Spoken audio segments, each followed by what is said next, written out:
ഈ കാലഘട്ടം നേരിടുന്ന ഏറ്റവും വലിയൊരു ദുരന്തത്തെയാണ് കുറച്ച് സമയം നമുക്ക് മുഖാമുഖം സംസാരിക്കാം. ഞാനിപ്പോ പെരിന്തൽമണ്ണയില് എമറാൾഡില് റിസോർട്ടിൽ ഒരു പ്രോഗ്രാം കഴിഞ്ഞാണ് കൊണ്ടുപോയിരുന്നത്.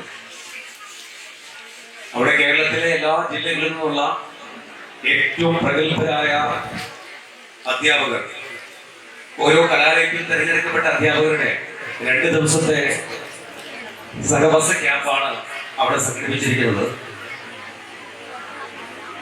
ആ ക്യാമ്പിന് ഒരുപാട് പ്രത്യേകതകളുണ്ട്. സംസ്ഥാനത്തെ അധ്യാപക സംഘടന നേതൃത്വം നൽകുന്ന ആ ഒരു ക്യാമ്പിന്റെ ഉദ്ദേശിച്ച് SRG നിയന്ത്രണത്തിൽ നടത്തപ്പെടുന്ന DRGയുടെ ജില്ലാ ലെവലിലുള്ള അധ്യാപകർക്ക് ഈ സ്റ്റേറ്റ് റിസോഴ്സ് പേഴ്സൺ അവർ കൊടുക്കുന്ന ഒരു ട്രെയിനിങ് ക്യാമ്പിലാണ് അവരോട് വന്നിരിക്കുന്നത്. അവരുമായിട്ട് 2 മണിക്കൂറുടെ ഒരു സെക്ഷൻ അവർക്ക് കൈകാര്യം ഞാൻ സെക്ഷൻ എടുത്തിട്ടാണ് കൊണ്ടുവരുന്നത്. അപ്പോ ആ അധ്യാപകർക്ക് കേരളത്തിന്റെ വ്യത്യസ്ത ജില്ലകളിൽ നിന്ന് വന്ന ലഹരിയുമായി ബന്ധപ്പെട്ടുകൊണ്ട് ക്ലാസുകൾ കൈകാര്യം ചെയ്യുന്ന പ്രഗത്ഭരായ ട്രെയിനേഴ്സിൽ പങ്കെടുത്ത പ്രോഗ്രാമാണ്. ഓരോ അധ്യാപകരും നമ്മുടെ മക്കളെ കുറിച്ച് പറയുന്ന കാര്യങ്ങളും, ഒരു കുട്ടി എങ്ങനെ ഈ കാലഘട്ടത്തിൽ ഒരു കുട്ടിയുടെ ലഹരി ഉപയോഗങ്ങൾ തിരിച്ചറിയാൻ മാതാപിതാക്കൾക്ക് സാധിക്കും, എങ്ങനെ നമ്മുടെ മക്കളുടെ ദൈനംദിന ജീവിതത്തിനകത്ത് ഇന്നത്തെ ആധുനിക നവമാധ്യമ കാലഘട്ടത്തിൽ നമ്മുടെ മക്കൾ പോകുന്ന വഴികൾ ലഹരിയുമായി ബന്ധപ്പെട്ടുകൊണ്ട് എത്രമാത്രം സുരക്ഷിതമാണ് എന്ന് മാതാപിതാക്കളെ എങ്ങനെ ബോധ്യപ്പെടുത്തുമെന്ന് 2 മണിക്കൂറുള്ള സെക്ഷനകത്ത് അധ്യാപകർ പല ജില്ലകളിലും അധ്യാപകർ സംസാരിച്ചപ്പോ ഒരുപക്ഷെ 3050 രീതികളും 19 രാജ്യങ്ങളോട് യാത്ര ചെയ്ത എങ്കിൽ പോലും അതിശയമുളവാക്കുന്ന രീതിയിലാണ് അധ്യാപകരുടെ ഈ കാലഘട്ടത്തെ മക്കളെ കുറിച്ചുള്ള ആശകൾ അവർ പങ്കുവെച്ചത്. അപ്പൊ ഇന്ന് നമ്മുടെ ഈ മകര കുടുംബ സംഗമത്തിൽ പങ്കെടുത്തുകൊണ്ടിരിക്കുന്ന തിക്കാടിയിലെ ചിക്കപ്പുരം ദേശത്തൊക്കെയുള്ള ആളുകളിൽ നിന്ന് ഈ നൂറുൽ ഇസ്ലാം മദ്രസ ഗ്രൗണ്ടിൽ പങ്കെടുത്തുകൊണ്ടിരിക്കുകയാണ്. നിങ്ങളെല്ലാവരും സന്തോഷമാണെന്നാണ് പറയുന്നത്.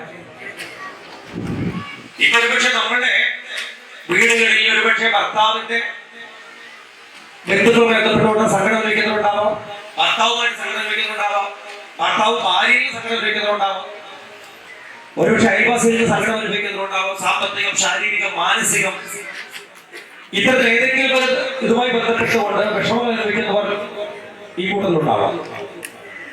മക്കളെ ഓർത്ത് സങ്കടപ്പെടുന്നവരുണ്ടാവാം. മക്കൾ പ്രതീക്ഷിക്കുന്ന രീതിയിൽ തിരിച്ചു തരാത്ത അവരുടെ പെരുമാറ്റങ്ങൾ കൊണ്ട് മാനസികമായി മനോബന്ധങ്ങൾ അനുഭവിക്കുന്നവർ ഈ കൂട്ടത്തിലുണ്ടാവും. അല്ലെങ്കിൽ പ്രായമുള്ളവർ എന്നെ മകൻ അത്ര കൃത്യമായിട്ട് പരിഗണിക്കുന്നില്ല സാർ, എന്റെ മകന്റെ ഭാര്യ ലീഗിനായിട്ട് കൃത്യമായിട്ട് അവള് ഞങ്ങൾ എത്ര കാര്യമാക്കുന്നില്ല എന്റെ ഭാര്യ, എന്റെ മകനെ ഓർത്ത് പലതും ഞങ്ങൾ സഹിക്കുകയാണ്.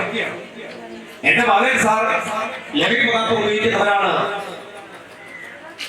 എന്റെ മകനൊന്ന് തിരികെ സുബോധത്തിലേക്ക് വന്നാൽ ഈ വാർദ്ധക്യകാലം ഇഷ്ടമുള്ള ജീവിതം വലിയ സന്തോഷകരമാകും. ഇത്തരത്തിൽ ഒന്നിൽ ഒരു തരമായി ബന്ധപ്പെട്ടുകൊണ്ട് മാനസിക, വൈകാരിക, ശാരീരിക വേദന നമ്മൾ അനുഭവിക്കുന്നത് പലരും. ഈ പറഞ്ഞ ഞാൻ തന്നെ ഒരുപാട് സംഘടനകളുടെ ഒരു തോഴനാണ് ഞാൻ. എന്റെ സംഘടനകളെല്ലാം ഞാൻ ഹൃദയത്തിൽ ഉദാഹരണം പലപ്പോഴും വേദനകളില്ലാത്ത ആരും ഈ മണ്ണിലില്ല. പക്ഷെ അതിനെ വേദനകളെ സന്തോഷകരമാക്കുന്നിടത്താണ് നമ്മുടെ മഹാവിജയങ്ങൾ എതിർകൊള്ളുന്നത്.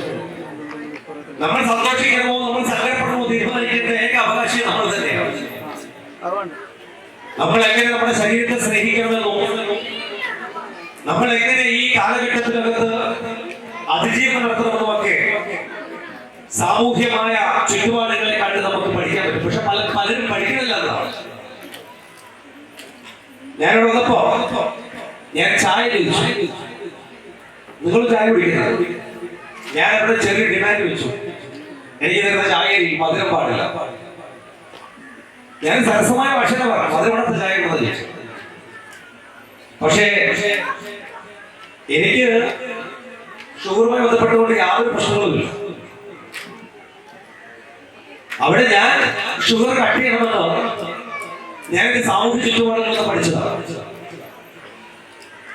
അതുകൊണ്ട് ഏറെ ലാഭമുണ്ടെന്ന് തിരിച്ചത്. ശരീരത്തിന് യാതൊരു ആവശ്യമില്ലാത്ത ഒരു വസ്തുവാണ് പഞ്ചസാര. ജീവിതശൈലി രോഗങ്ങളിൽ ഏറെ പങ്കുവെന്ന് നമ്മൾ അനുഭവിക്കുന്നത് നമ്മുടെ ഭക്ഷണ രീതിയാണ്. ഭക്ഷണം ഏറ്റവും ലഹരിയാണ്. പ്രകൃതിയെ നോക്കാൻ, ചുറ്റുപാട് നോക്കാൻ വേണ്ടി ശാസ്ത്രം പറയുന്നത്. പക്ഷെ പണ്ട് അവർ നോക്കിയിരുന്നു.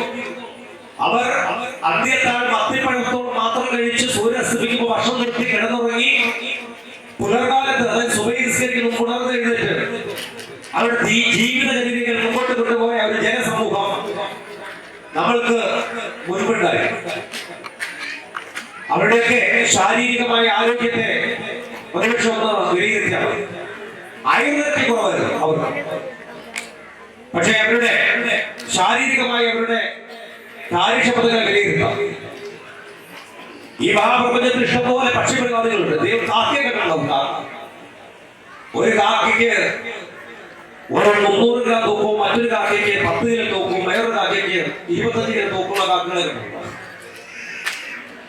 പ്രാവൻ പക്ഷെ കുട്ടികളെ കണ്ടിട്ടില്ല. പ്രാവുകൾ ഒരു 100 പ്രാവിനെയാണ് നിങ്ങൾ ത്രാസിൽ തൂക്കുന്നത്. ആ 100നും ഒരു 10 ഗ്രാം 20 ഗ്രാം മാത്രം വ്യത്യാസം വരും പ്രായത്തിനനുസരിച്ച്. പക്ഷേ മനുഷ്യരെന്ന വിവേക ബുദ്ധിയുള്ള വിവേകശാലികളായ അതിശ്രേഷ്ഠന്മാരെന്ന് വിശേഷിക്കപ്പെടുന്ന മനുഷ്യനെ അവരുടെ പ്രായത്തിനനുസരിച്ച് ത്രാസിൽ തൂക്കിയാൽ നമ്മുടെയൊക്കെ ജീവിത ശൈലികളും നമ്മളൊക്കെ ആർജിച്ചെടുത്ത രീതികൾ നമുക്ക് മനസ്സിലാക്കാൻ പറ്റും. നമുക്കൊരു ബയോളജിക്കൽ ഏജ് ഉണ്ട്, ഒരു ക്രോണിക്കൽ ഏജ്. ക്രോണിക്കൽ ഏജ് നമ്മളോട് മനസ്സിലാക്കുന്നത് നിങ്ങളുടെ പാസ്പോർട്ടും നിങ്ങളുടെ ആധാർ കാർഡുമാണ് നിങ്ങളുടെ ക്രോണിക്കൽ ഏജ്, നിങ്ങളുടെ വയസ്സ്. പക്ഷേ ആ വയസ്സ് നിങ്ങളുടെ ബയോളജിക്കൽ ഏജ് അല്ല. ഷാരൂഖ് ഖാൻ എന്ന് പറയുന്ന ഇന്ത്യയിലെ ബോളിവുഡിലെ ഒരു ആക്ടർ, അവരുടെ വയസ്സ് ഏകദേശം 71 പിന്നിട്ടു. പക്ഷെ അദ്ദേഹത്തിന്റെ ബയോളജിക്കൽ ഏജ് 37 വയസ്സാണ്. 37. വെളിപ്പമ്പാട് എന്ന് പറയുന്ന എന്റെ ക്രോണിക്കൽ ഏജ്, എന്റെ ആധാർ കാർഡ് എന്റെ പാസ്പോർട്ട് പരിശോധിച്ചാൽ 48 വയസ്സ് പിന്നിട്ടു. പക്ഷെ എന്റെ ബയോളജിക്കൽ ഏജ് 53. ഈ കഴിഞ്ഞ 3 മാസം മുമ്പ് ഞാൻ എന്റെ ബയോളജിക്കൽ ഏജ് പരിശോധിച്ചപ്പോൾ 53 വയസ്സുകാരനാണ് ഞാൻ. ശരീരത്തിന്റെ ആന്തരിക അവയവത്തിന്റെ പ്രവർത്തനം, എന്റെ സ്ട്രെസ്, എന്റെ ഹൃദയവും പ്രത്യുഷവും പാൻക്രിയാസ് ഗ്രന്ഥികളെല്ലാം പ്രവൃത്തിയെടുക്കുന്നത് 52 വയസ്സുകാരുടെ ശരീരം പ്രവൃത്തിയെടുക്കുന്നതാണ്. കഴിഞ്ഞ 4 ദിവസങ്ങൾക്ക് മുമ്പ് ചുണ്ടത്തറയില് രാമേന്ദ്രൻ എന്ന് പറഞ്ഞ ആള് മരിച്ചു. വലിയ ചർച്ചയായി. ഈ രാമേന്ദ്രൻ ഒരു തെങ്ങുകെട്ടുകാരനാണ്. 50-60 തെങ്ങുകൾ കിട്ടും.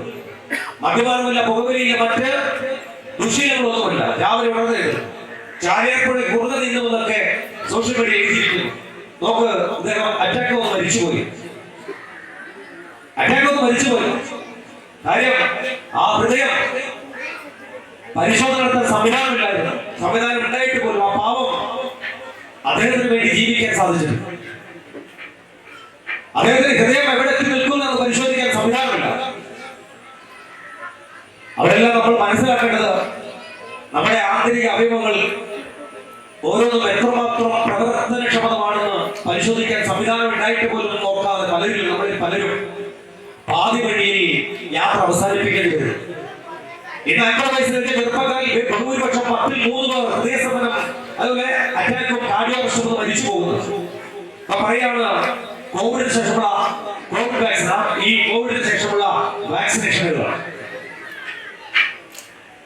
ഇവരെല്ലാം ശ്രദ്ധിക്കേണ്ടത് കടുത്ത മാനസിക സമ്മർദ്ദങ്ങൾ, ജോലി സംബന്ധമായ പ്രശ്നങ്ങൾ, സാമ്പത്തിക പ്രശ്നങ്ങൾ, ശാരീരിക പ്രശ്നങ്ങൾ, കുടുംബത്തിലുള്ള പ്രശ്നങ്ങളൊന്നും കാണാൻ പറ്റാതെ അമിതമായ സ്ട്രെസ് അനുഭവിക്കപ്പെടുന്നത്. അപ്പോ ഇവിടെയെല്ലാം നമ്മൾ പരിശോധിക്കേണ്ട കാര്യങ്ങൾ ഇന്ന് നിങ്ങളെല്ലാം കേട്ട് കാണും. ചിലരൊക്കെ അഭിജീവനം നടത്തും, ചിലർ ഇടവെക്കി വെച്ചിട്ടൊക്കെയാണ് ഞാൻ പറഞ്ഞ പാതി വഴി ഇന്ന് പോകുന്നത്. നമ്മളെല്ലാവരും ഒറ്റ അപേക്ഷയാണ്. പ്രത്യേകിച്ച് 50 വയസ്സ് കഴിഞ്ഞാൽ അവനവന് നിങ്ങളൊക്കെ ഒന്ന് ജീവിക്കണമെന്നാണ് ഞാൻ പറയും. ഇന്ന് പല ഉമ്മമാരും ഉപ്പമാരും അവർക്ക് വേണ്ടിയിട്ടൊന്നും ജീവിക്കുന്നൊന്നുമില്ല. നിങ്ങൾ നിങ്ങൾക്കായിട്ടൊക്കെ ഒന്ന് ജീവിക്കണം. നിങ്ങൾ ഇരിക്കുന്നവർ ഏറെയൊന്നും ചെറുപ്പക്കാരെ നമ്മുടെ കാണാനൊന്നുമില്ല. അതുകൊണ്ട് തന്നെ നിങ്ങളോട് പുലിപ്പപ്പാടിന്റെ ഒരു കോട്ട, മക്കൾക്ക് വേണ്ടി നിങ്ങൾ ജീവിക്കരുത്, മക്കൾക്ക് വേണ്ടി നമ്മൾ ഉരുകയും വരുത്. നിങ്ങൾ മക്കളെ വളർത്തിക്കോളൂ. നിങ്ങളുടെ മാതാപിതാക്കളെ അവർക്ക് വേണ്ടി നിങ്ങൾ ജീവിച്ചും അവർക്ക് വേണ്ടി നിങ്ങൾ ഉരുകിയും അവരെ ശുശ്രൂഷിക്കുന്നത് കണ്ടു വേണം നിങ്ങളുടെ മക്കളെ വളർത്താൻ. അങ്ങനെ നിങ്ങളുടെ മക്കൾ വളർന്നാൽ നിങ്ങളുടെ വാർദ്ധക്യം 100% സന്തോഷകരമാവും. ഒരു തലമുറയ്ക്ക് നിങ്ങൾ കൊടുക്കുന്ന ഏറ്റവും വലിയ ഒരു മാതൃകാപരമായ പ്രവർത്തനമാണ് നമുക്ക് ജന്മം നൽകി നമ്മുടെ മാതാപിതാക്കളെ വാക്കുകൊണ്ടും പ്രവൃത്തി കൊണ്ടും ചിന്ത കൊണ്ടും ഏറ്റവും ഉത്തമമായ ശ്രേണിയിലേക്ക് അവരെ പരിചരിക്കാൻ ശുശ്രൂഷിക്കുന്നതും കണ്ടുവേണം നിങ്ങളുടെ മക്കൾ വളർത്താൻ. അങ്ങനെ വളർന്നാൽ അവർ വാർദ്ധക്യം സന്തോഷകരം. ചില മാതാപിതാക്കൾക്ക് മക്കൾക്ക് വേണ്ടി ഇവിടെ ഉരുകുന്നുണ്ട്. അവരുടെ സാധുവായ ഉമ്മയ്ക്ക് മിണ്ടാനോ ടി വി വെക്കാനോ അല്ലെങ്കിൽ അത്രയുമായി ബന്ധപ്പെട്ടുകൊണ്ട് ഒന്ന് വെച്ച് വെക്കാനോ അല്ല ഉമ്മ അവിടെ പോയി സംസാരിക്കുമോ, ഓർ പഠിക്കേണ്ടതല്ലേ, സമയമായി രാത്രിയായി, ഇങ്ങനെയൊക്കെ പറയുന്ന ചില വീടുകളൊക്കെ ഇന്നുമുണ്ട്. വ്യക്തിപരമായിട്ട് ഒരുപാട് അമ്മമാരും അച്ഛന്മാരുടെ ആശയം നടത്തുന്ന വ്യക്തിയാണ് ഞാൻ. ഒരമ്മയെ അടുത്തിടയ്ക്ക് എന്നോട് പറഞ്ഞത്, എന്റെ പൊന്നു മോനെ വൈകുന്നേര സമയമൊക്കെ വീട്ടിൽ, അപ്പൊ ഞാൻ ഇടയ്ക്കൊക്കെ മോനെ ഞാൻ ആ ടി വി ഒക്കെ വയ്ക്കും, അതൊന്നും സമ്മതിക്കത്തില്ല. 78 വയസ്സായി ആ സാധു സ്ത്രീക്ക്. ആ മക്കളൊന്നും പുറത്തു കൊണ്ടുപോകാനോ നല്ല വസ്ത്രമായി കൊടുക്കാനോ സൗകര്യമൊന്നുമില്ല. ആ വീട്ടിലെ ഭക്ഷണം കഴിച്ച് ആ സാഹചര്യം ബന്ധപ്പെട്ടുകൊണ്ട് പേരക്കുട്ടികളെ കളിപ്പിച്ചവിടെ കൂടാ. പിന്നെ ഇടയ്ക്ക് ഈ വാർത്തയും കാര്യങ്ങളൊക്കെ അവർ വെച്ച് നോക്കുമ്പോ അതിന് പോലും ഒരു അനുവാദമില്ല. റിമോട്ട് അമ്മയുടെ കയ്യിലല്ല. ഒരു കാലഘട്ടത്തിൽ ആ വീടിനെ പടുത്തുയർത്തി മകനെ സ്വപ്നങ്ങൾക്ക് വിഭാവനം ചെയ്ത് പടുത്തുയർത്തിയ അമ്മയ്ക്ക് സർവ്വ സൈന്യാധിപതി അധികാരമുണ്ടെന്ന് യശസ്സുകൾ സംസാരിക്കപ്പെടുമ്പോ ഒരമ്മ വീടിന്റെ ഏകാന്തതയിലേക്ക് ഒറ്റപ്പെട്ടു പോകുന്ന ആയിരക്കണക്കിന് വീടുകളുണ്ട് ഈ നാട്. ബാല്യ കാലഘട്ടങ്ങളിൽ എന്റെ അമ്മയാണ് എന്റെ അച്ഛനാണെന്ന് പറഞ്ഞ് മക്കൾ ഒന്ന് തിരക്കുകൊണ്ട് അച്ഛനെ കയ്യിൽ പിടിക്കാൻ മത്സരിക്കുമ്പോ അമ്മയ്ക്ക് ഉമ്മ കൊടുക്കാൻ മത്സരിക്കുന്ന ഒരു ബാല്യ ശൈശവ കാലഘട്ടത്തെ അന്ന് യവനവും വാർദ്ധക്യവും ഒക്കെ എത്തി മാതാപിതാക്കൾ നിൽക്കുമ്പോ അതേ മക്കള് നീ നോക്ക്, നിന്റെ ഉത്തരവാദിത്തമല്ലേ, അനക്കല്ല നോക്കിയാൽ ഇതല്ലേ ഉപ്പാന്റെ സ്വത്ത് ഉപ്പാന്റെ സ്വത്ത് 10 സെന്റ് വാങ്ങിയത്, എനിക്കെന്താ ഉപ്പ തന്നത്, അതുകൊണ്ട് അമ്മനെ നോക്ക്, നീ അമ്മനെ നോക്ക് എന്നൊക്കെ പറയുന്നവരും ചിലരുണ്ട്. എല്ലാവരും അതെല്ലാം പറഞ്ഞത്. സൗദി അറേബ്യയിലെ കോടതിയിൽ കഴിഞ്ഞ വർഷം ഞാൻ സോഷ്യൽ മീഡിയയിൽ വാർത്തയിൽ വായിച്ചതാണ്. കോടതിക്കകത്ത് ഉപ്പയ്ക്ക് വേണ്ടിയിട്ട് വാദപ്രതിവാദങ്ങൾ നടത്തുന്നു. ഉപ്പയെ ആരും സംരക്ഷിക്കും. അതാണ് കോടതിയിലെ ന്യായാധിപൻ കണ്ണുകൾ നിറഞ്ഞുകൊണ്ട് ഒരു ഉത്തരവ് ഉറപ്പിച്ചു. 6 മാസം ഷാഹുൽ ഹമീദ് എന്ന് പറയുന്ന മൂത്ത മകനും രണ്ടാമത് മുസ്താഖ് അലി എന്ന് പറയുന്ന രണ്ടാമത്തെ മകനും 6 മാസം ഉപ്പയുടെ ആശ്രയിച്ച് ഉപ്പയെ ശുശ്രൂഷിക്കട്ടെ എന്ന് കോടതി വിധി എഴുതി. അതിൽ ഇളയ മകന്റെ പരാതിയാണ്, എന്റെ ഉപ്പയെ എന്റെ ജ്യേഷ്ഠന്റെ വീട്ടിലേക്ക് വിട്ടു തരുന്നില്ല. അതാണ് പരാതി. ഉപ്പയുടെ പേരിൽ സ്വത്തുകളൊന്നുമില്ല, സ്വത്തുക്കളെല്ലാം മക്കൾക്ക് വീതം വെച്ചു. പക്ഷെ ശുശ്രൂഷിക്കാൻ എനിക്ക് എന്റെ ഉപ്പയെ വിട്ടു തരുന്നില്ല. കോടതി പ്രത്യേകമായി പരിഗണിച്ച അസാധ്യമായ മനുഷ്യത്വമുള്ള മക്കളുടെ സ്നേഹം, ആഴമുള്ള സ്നേഹത്തെ അന്ന് കോടതി മുറികളിൽ ചോദ്യം ചെയ്യപ്പെട്ട രസകരമായ ഒരു അനുഭവം. ഒരുപക്ഷെ ഈ കാലഘട്ടം വ്യത്യസ്തമായ ഒരു കാലഘട്ടമാണ്. ഞാൻ 26 വർഷത്തെ പോലീസ് ഡിപ്പാർട്ട്മെന്റ് എക്സ്പീരിയൻസ് ഉണ്ട്. പോലീസ് ഡിപ്പാർട്ട്മെന്റ് ഇപ്പൊ ഞാൻ പോലീസ് ഡിപ്പാർട്ട്മെന്റ് ഇല്ല. ഇപ്പൊ വളരെ റിട്ടയർമെന്റ് എടുത്തു. സർവീസ് 7 വർഷം സർവീസുകൾക്ക് സർക്കാരിൽ നിന്ന് രാജിക്കത്ത് എഴുതി കൊടുത്തുകൊണ്ട് സബ് ഇൻസ്പെക്ടർ യൂണിഫോം ഊരി മുഴുവൻ മോട്ടിവേഷൻ മേഖലയിലേക്ക് ഞാൻ വഴിമാറി.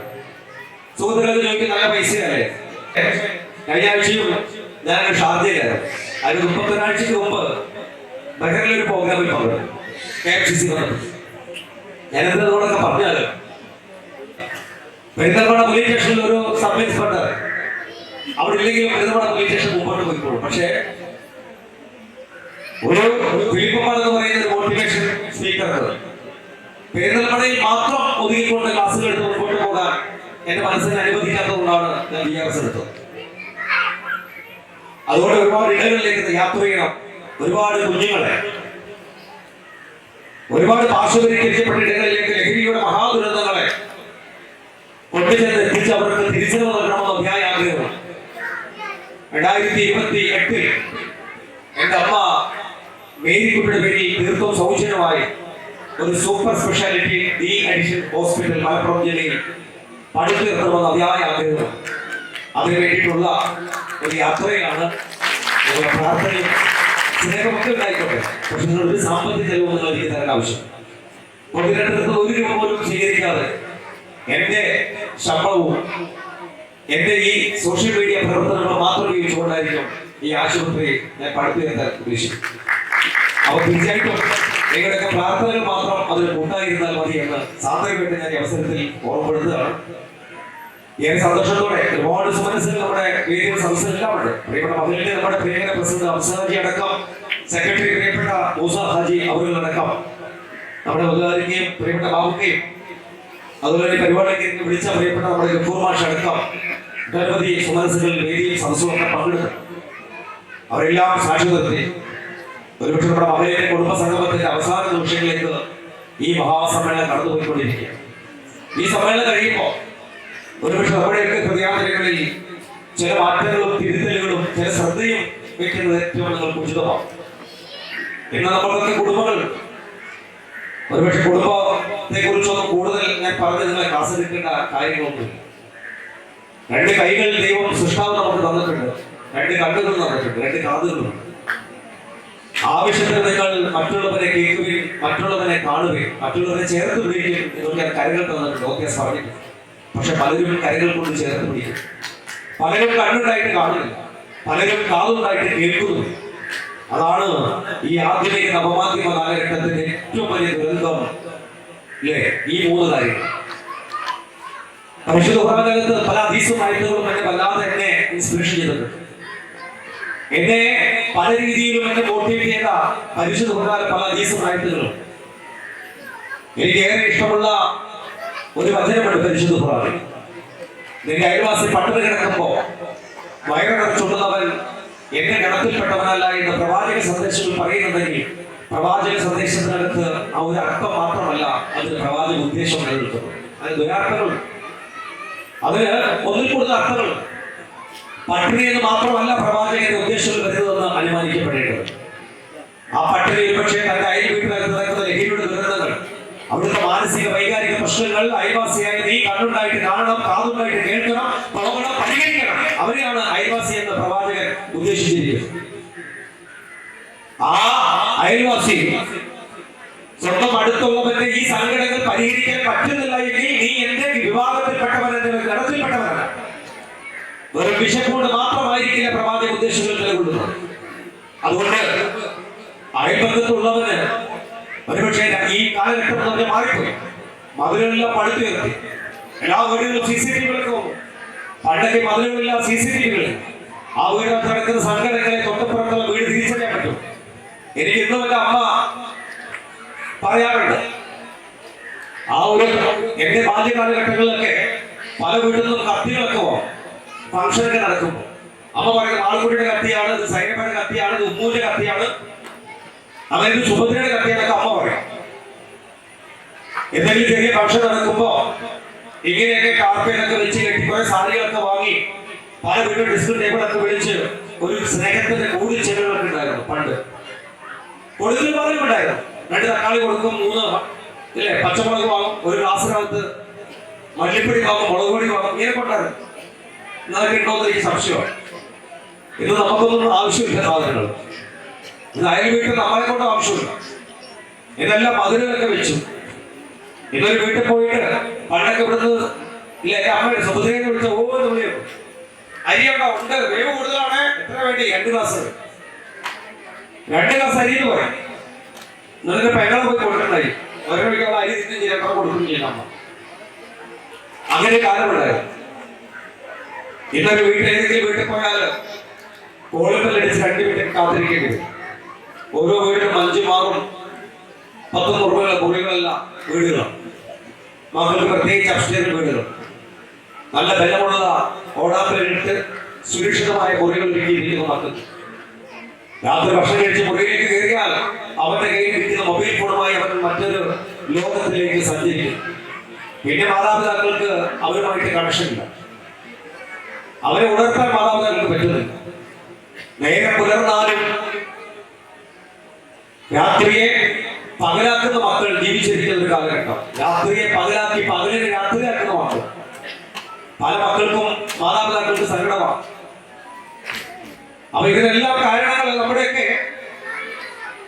അയൽബന്ധങ്ങളെല്ലാം നമ്മുടെ കുറഞ്ഞു. അടുത്ത വീടിനകത്ത് എന്ത് എന്ന് തിരിച്ചറിയാൻ വ്യക്തിപരമായി നമുക്കിത് സാധിക്കുന്നില്ല. ചിരിയുടെ കളിയുടെ ഹായുണ്ട് പോയുണ്ട് എപ്പോഴാ വന്നത് ഇപ്പൊ പോട്ടെ ഓ കഴിയും. ബഹുഭൂരിപക്ഷം പേരും അയൽവാട്ടി ബന്ധങ്ങളൊക്കെ കുറഞ്ഞു. പണ്ടൊക്കെ എങ്ങോട്ടേലും പോകുന്ന അയൽവാസി കാത്തിരിക്കും പോവാന്ന് പറയും. നീ എന്താ നീ വരികയെന്നൊക്കെ പറ്റൂ. ഇന്നെവിടെയും പോകുന്നുണ്ടെങ്കിൽ അയൽവീട്ടോട് പറഞ്ഞിട്ട് പോകും. മോള് പറയും മാപ്പറട്ട് ഇറങ്ങട്ടെ നോക്കിട്ട് കറി നിങ്ങൾ പോകുന്ന എന്റെ കണ്ണു കിട്ടുന്നത് നോക്കണം ഓട്ടോ പോകും. സത്യവാ ബന്ധങ്ങളൊക്കെ കുറഞ്ഞു. അപ്പോ ഈ ബന്ധങ്ങളൊക്കെ കുറഞ്ഞപ്പോ നാട്ടിൽ നടക്കുന്ന ചില സങ്കടങ്ങളെ തിരിച്ചറിയാൻ പറ്റില്ല. നമ്മുടെ നാട്ടിലൊക്കെ ഒഴിഞ്ഞ ബംഗാളിമാർക്കൊക്കെ കൊടുത്ത് ഇന്ത്യക്കാർക്ക് കൊടുത്ത വാടക കോട്ടേഴ്സുകളൊക്കെ നിങ്ങളുടെ നാട്ടിലുണ്ടാവും. വെറുതെ പോയി പരിശോധിച്ച് നോക്കാം. ആ കോട്ടേഴ്സ് കയറി നോക്കാം. ആ പുറകിൽ കയറി കഴിഞ്ഞാൽ ഒരു വണ്ടി കയറ്റാനുള്ള പാൻപരാഗും മാംസം മസാലകളും അതുപോലെ തന്നെ ഈ പറയുന്ന വൃത്തികരമായ സാധനങ്ങളും കുപ്പികളും പഴന്നുകളൊക്കെ കൂട്ടിയിട്ടുണ്ടാവും അവര്. അങ്ങനെ അന്യ സംസ്ഥാനങ്ങളിൽ തൊഴിലാളി ഇവിടെ വരുമ്പോൾ അവനെ ശാരീരികവും മാനസികവും ആരോഗ്യകരമായിട്ട് സംരക്ഷിക്കാനും അവരെ ഉപദേശിക്കാനും ബാധ്യതയുണ്ട്. ഓരോ മനുഷ്യനും ഒരു വിശ്വാസിക്ക് അവകാശമുണ്ട്. അവരിലാണ് യഥാർത്ഥത്തിൽ പരിഷ്കർത്താവ് നിലകൊള്ളുന്നത്. അത് ബംഗാളിയല്ലേ ഭാഗ്യമാനല്ലേ എന്നല്ല. അങ്ങനെ അവരെ ചോദ്യം ചെയ്യാനും സ്നേഹത്തിന്റെ ചോദ്യവായ്പകൾ ചോദ്യം ചെയ്യാൻ പെരുകിയിരിക്കുന്ന ആൾക്കൂട്ടങ്ങളുള്ള കവലകളുണ്ട്. ആ കവലകൾ മുഴുവൻ അവർ പാൻ മസാലകൾ ഉപയോഗിക്കുന്നുണ്ട്. നിരോധിക്കപ്പെട്ട പാൻ മസാലകൾ അവരാണത് വാക്കാക്കൾ. അവരെ ചോദ്യം ചെയ്യാൻ ഒരു സദാചാര ചോദ്യം ചെയ്യാൻ സ്നേഹാചാര ചോദ്യം ചെയ്യാൻ ചെയ്യപ്പെടണം. അവരെ മുറിപ്പെടുത്താതെ വ്രണപ്പെടുത്താതെ എന്റെ ഗ്രാമത്തിൽ എന്റെ നാട്ടിൽ നടക്കൂല, എന്റെ മഹലിനകത്ത് നടക്കൂല. നീ എവിടെ സാധനം വാങ്ങുന്നത്? നീ ഉപയോഗിക്കുന്നത് കണ്ടാൽ ഒരു പ്രേരണ. കാരണം ചെറിയ കുട്ടികൾ അത് കണ്ട് ഒരു പ്രേരണയുണ്ടാവും. അതുകൊണ്ട് ഈ സാധനം പരിസരമായിട്ടൊന്നും നീ കുത്തിക്കറ്റാൻ പറ്റൂല. നിന്റെ വീടും പരിസരവും വൃത്തിയായിട്ട് സൂക്ഷിക്കണം. മാലിന്യം നിറഞ്ഞു കിടക്കുന്ന കോട്ടേഴ്സ് വീടാണിത് എന്നൊക്കെ പറയാനും നമുക്ക് അവകാശമുണ്ട്. ഞാൻ പെരുന്തൽമണ്ണ സമയത്ത് ബംഗാളിമാർ താമസിക്കുന്ന കോട്ടേഴ്സിലൊക്കെ കയറിട്ട് ചാക്കുകളൊക്കെ പാൻപരാഗൊക്കെ സൂക്ഷിക്കും. ഭിത്തികളൊക്കെ മുറുക്കി തുപ്പി ആ കോമ്പൗണ്ടൊക്കെ നിറച്ചും ഹാൻഡ്സിന്റെയും പാൻപരാഗിന്റെ കവറുകളാണ്. അത് പ്രത്യേകിച്ച് കാരണമുണ്ട്. തിരൂർ ഭാഗത്ത് മകനെ കൗൺസിലിംഗ് കൊണ്ടുവന്നപ്പോ 3 ഏക്കർ വരുന്ന കടൽ തീരത്തിനകത്ത് സ്ഥലത്ത് കരികൽ കെട്ടാൻ ഈ ബംഗാളിമാർ വന്നപ്പോ 9ാം ക്ലാസ്സുകാരൻ ഞായറാഴ്ച ദിവസം ഇവർക്ക് ചായ കുടിക്കാനൊക്കെ വിളിക്കാൻ പോകുന്ന സമയത്ത് ആ പാൻപരാഗ് കൈയിട്ട അടിക്കാൻ വേണ്ടപ്പോ എന്താ ചോദിച്ചു. വെറുതെ വായിച്ച വെച്ചത് വലുതൊന്നും ഇല്ല. വെറുതെ പറഞ്ഞപ്പോ ഇവൻ ആ കവർ, ആ കരികലിന് മുകളിലുള്ള കവറ് ഇവനും എടുത്ത് പൊട്ടിച്ചത് വെറുതെ കയ്യിലിട്ടിട്ട് ഒരു കഷ്ണം എടുത്ത് വായിൽ വെച്ചു. അവന് എരിവും ഒരു പുളിപ്പൊക്കെ തോന്നിയെന്നാ പറഞ്ഞു. പിന്നെ രസകരമായ രീതിയിൽ ഇടയ്ക്കൊക്കെ അവൻ പോയിട്ട് 3 മാസം ആ കരികലിലെ ആ പടവ് നടക്കുന്ന പറമ്പിൽ വന്ന പണിക്കാരെ കയ്യിൽ വാങ്ങി ഉപയോഗിക്കാൻ തുടങ്ങി. അങ്ങനെ ഒടുവില് അവരോട് പറഞ്ഞു ഇരിക്കുമെന്ന് വാങ്ങും, എവിടെ കിട്ടുക, അതെല്ലാ സ്ഥലത്തോടെ കിട്ടുമല്ലോ എന്ന് പറഞ്ഞു. അങ്ങനെ തിരൂരിലെ പ്രശസ്തമായ സ്കൂളിൽ പഠിക്കുന്ന 9ാം ക്ലാസ്സുകാരൻ നോക്ക് ഒരു പരപ്രേമൂല പാറ്റ ഉപയോഗിക്കാൻ തുടങ്ങി. പറയുമ്പോ ചെറിയ സംഭവമാണ്, പക്ഷെ അവന്റെ ക്ലാസ്സിൽ മറ്റൊരു കുട്ടിക്കും അവനത് കൊടുക്കാൻ തുടങ്ങി. അങ്ങനെ തിരൂരിലെ പ്രശസ്തമായ ഒരു സ്കൂളിനകത്ത് 9 C ക്ലാസ്സിനകത്ത് ഒരുവനിൽ നിന്ന് അത് പകർന്നു പോയത് 12 പേരിലേക്കാണ്. ഒരുവനിൽ നിന്ന് 12 പേരിലേക്ക് പകർന്നുപോയി. ചെറിയ കാര്യമാണോ? അല്ല. നമ്മള് ഇതിനെ കുറിച്ചൊക്കെ കൂടുതൽ പറയാൻ നമ്മുടെയൊക്കെ ഒരു മകൻ അല്ല മകൻ ലഹരി പദാർത്ഥം ഉപയോഗിച്ച ക്യാൻസർ വരും, അല്ലെങ്കിൽ അതിനെക്കുറിച്ചുള്ള ഭീകരമായ അവസ്ഥയൊക്കെ പറഞ്ഞ് മനസ്സിലാക്കിയാൽ നിർത്തില്ല. ഭർത്താവ് ജോലിക്കാരനാണെങ്കിൽ പോകല് നിർത്തണമെന്ന് പറഞ്ഞ് നമ്മൾ കണ്ണു നിറഞ്ഞു നിർത്തില്ല.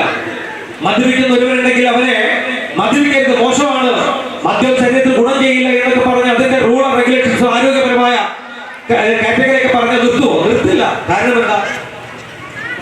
ചായ എന്ന് പറയുന്നത് നമ്മൾ ഇവിടെ പറഞ്ഞു, ഈ ചായ എനിക്ക് മധുരയുടെ ഇഷ്ടമെന്ന് പറഞ്ഞു.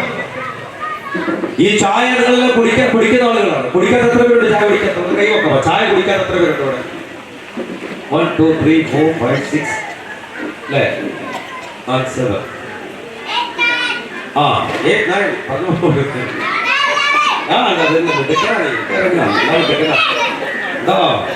തുടങ്ങിയിട്ട് കൊടുത്താൽ അവർ ഒഴിവാക്കി കിട്ടും. കുട്ടികൾ നിഷ്കളങ്കരാണ്, അവർ അത്ഭുതങ്ങളും ഇതിഹാസങ്ങളും ചെയ്യുന്നവരാണ്, അവരെ ചേർത്ത് പിടിക്കുകയും അല്ലേ?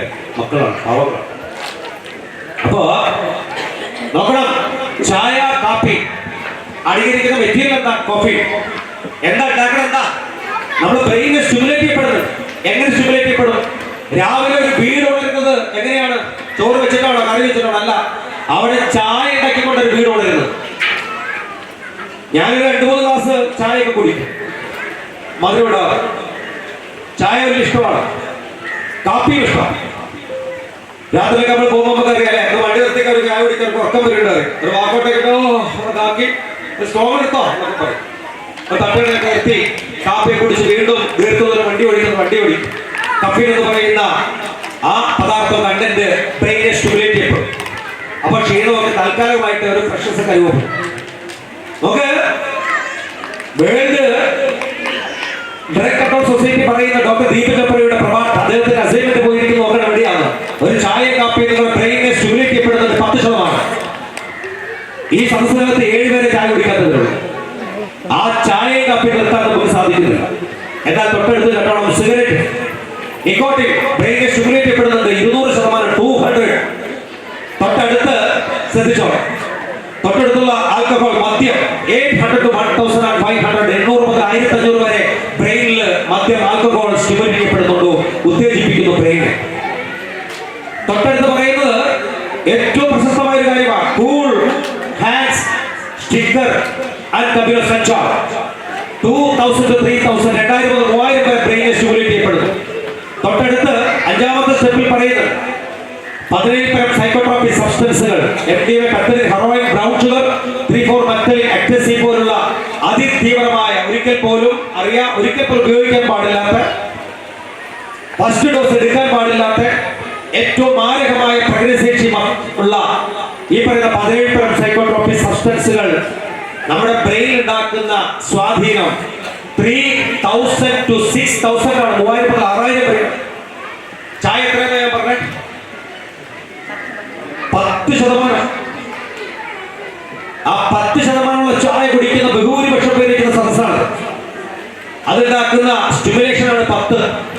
ആ 10ന്റെ എത്രയോ മുകളിലാണ് 200 സിഗരറ്റിന്റെ കേസ്. ഈ പറഞ്ഞ നിക്കോട്ടിന്റെ സ്റ്റിമുലേഷൻ അഡിക്ഷൻ. 35 വർഷം പുകവലിച്ച വ്യക്തിയോട് ഉപദേശം കൊടുത്താൽ പുകവലി നിർത്തുമോ?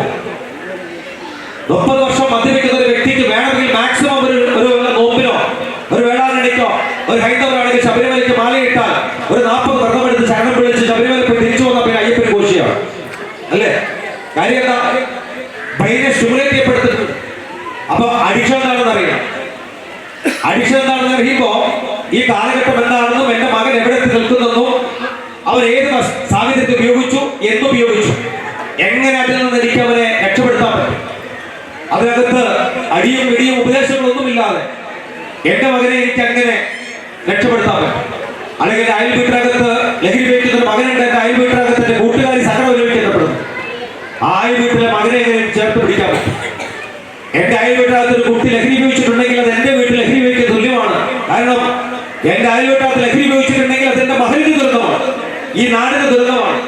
നമ്മുടെ നാട്ടിൽ ഒരു ലഹരി ഉപയോഗിക്കുന്ന കുട്ടിയുണ്ടെങ്കിൽ നമ്മളെല്ലാം വിചാരിച്ചിരിക്കുക എന്റെ അടുത്തല്ലല്ലോ, എന്റെ വീട്ടിലല്ലോ, ഞാൻ അവരുടെ കുഞ്ഞിനെ കെട്ടിച്ചു കൊടുക്കുന്നില്ലല്ലോ, ഇത് ഞാനെന്താ പേടിക്കണേന്ന്. നിങ്ങൾ ആദ്യം ഇതായി പേടിക്കേണ്ടി വരും. കാരണം നമ്മുടെ നാട്ടിൽ ഒരുപക്ഷെ നമ്മുടെ ഈ നാട്ടില് നമ്മുടെ മകളെ കല്യാണം കഴിച്ചു കൊടുക്കുന്ന വീട് ഒരുപക്ഷെ കെട്ടിക്കൊണ്ടു പോകുന്ന ചെറുക്കൻ ലഹരിയൊക്കെ ഉപയോഗിക്കും. പക്ഷെ വീട്ടിൽ ആരെങ്കിലും ഒരാൾ ലഹരി ഉപയോഗിക്കുന്നുണ്ടെങ്കിൽ ആ വീടിന്റെ സകല സന്തോഷങ്ങളൊന്നും കെട്ടപ്പെടും, ആ വീട്ടിൽ സമാധാനം നഷ്ടപ്പെടും. അതിനെ ചൊല്ലുണ്ടാകുന്ന പ്രശ്നങ്ങളിൽ നമ്മുടെ മകളും ഭാഗവത്താവും. ഒരുപക്ഷെ നമ്മൾ കരുതുമ്പോൾ തന്നെ ബാധിക്കില്ലല്ലോ എന്ന് ദൈവത്തിന്റെ നാടെന്ന് വിശേഷിക്കപ്പെടുന്ന ഈ കൊച്ചു കേരളത്തിൽ അനുഭവിക്കപ്പെടുന്ന മാനസിക വൈകാരിക പ്രശ്നങ്ങൾ ഏറിയ പങ്കും നമ്മുടെയൊക്കെ കാഴ്ച നഷ്ടപ്പെട്ടതും കേൾവി നഷ്ടപ്പെട്ടതും പ്രവർത്തിക്കാൻ നമ്മളൊക്കെ മടി കാണിച്ച ഫലമായിട്ടാണ് ഈ കാലഘട്ടം 29 അമ്മമാരെ മക്കൾ കൊന്നുകളെ.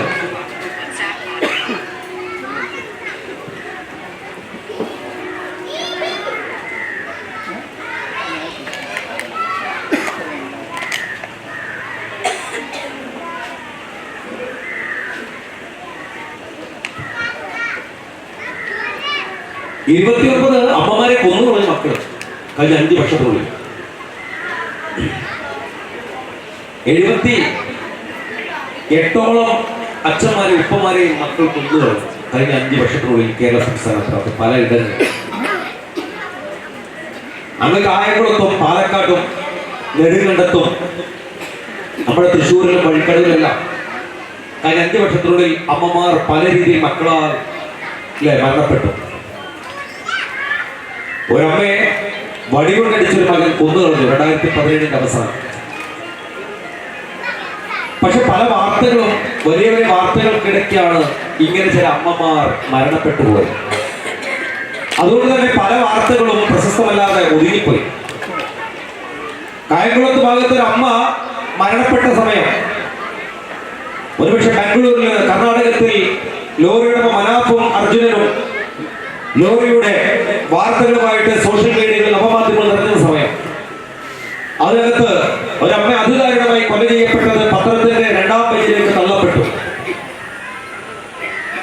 പക്ഷെ ഒടുവിൽ 2024 അവസാനവും 25 തുടക്കവും കേരള സംസ്ഥാനത്തിനകത്ത് അന്ന് കോഴിക്കോട് ജില്ലയിൽ താമരശ്ശേരി സുബൈദ എന്ന് പറയുന്ന 54 വയസ്സുകാരി അർബുദത്തിന് സർജറി നടത്തി മകളുടെ വീട്ടിൽ വിസർജിച്ച സമയത്ത് ആ പ്രിയപ്പെട്ട മകനെ DSFൽ കൊണ്ടുപോയി അവസാനത്തെ പൊന്നും വിറ്റ് മകനെ ജീവിതത്തിലേക്ക് സുബോധത്തിലേക്ക് തിരികെ പിടിക്കാൻ ശ്രമം നടത്തിയ സുബൈദ എന്ന് പറയുന്ന ഒരു അമ്മ.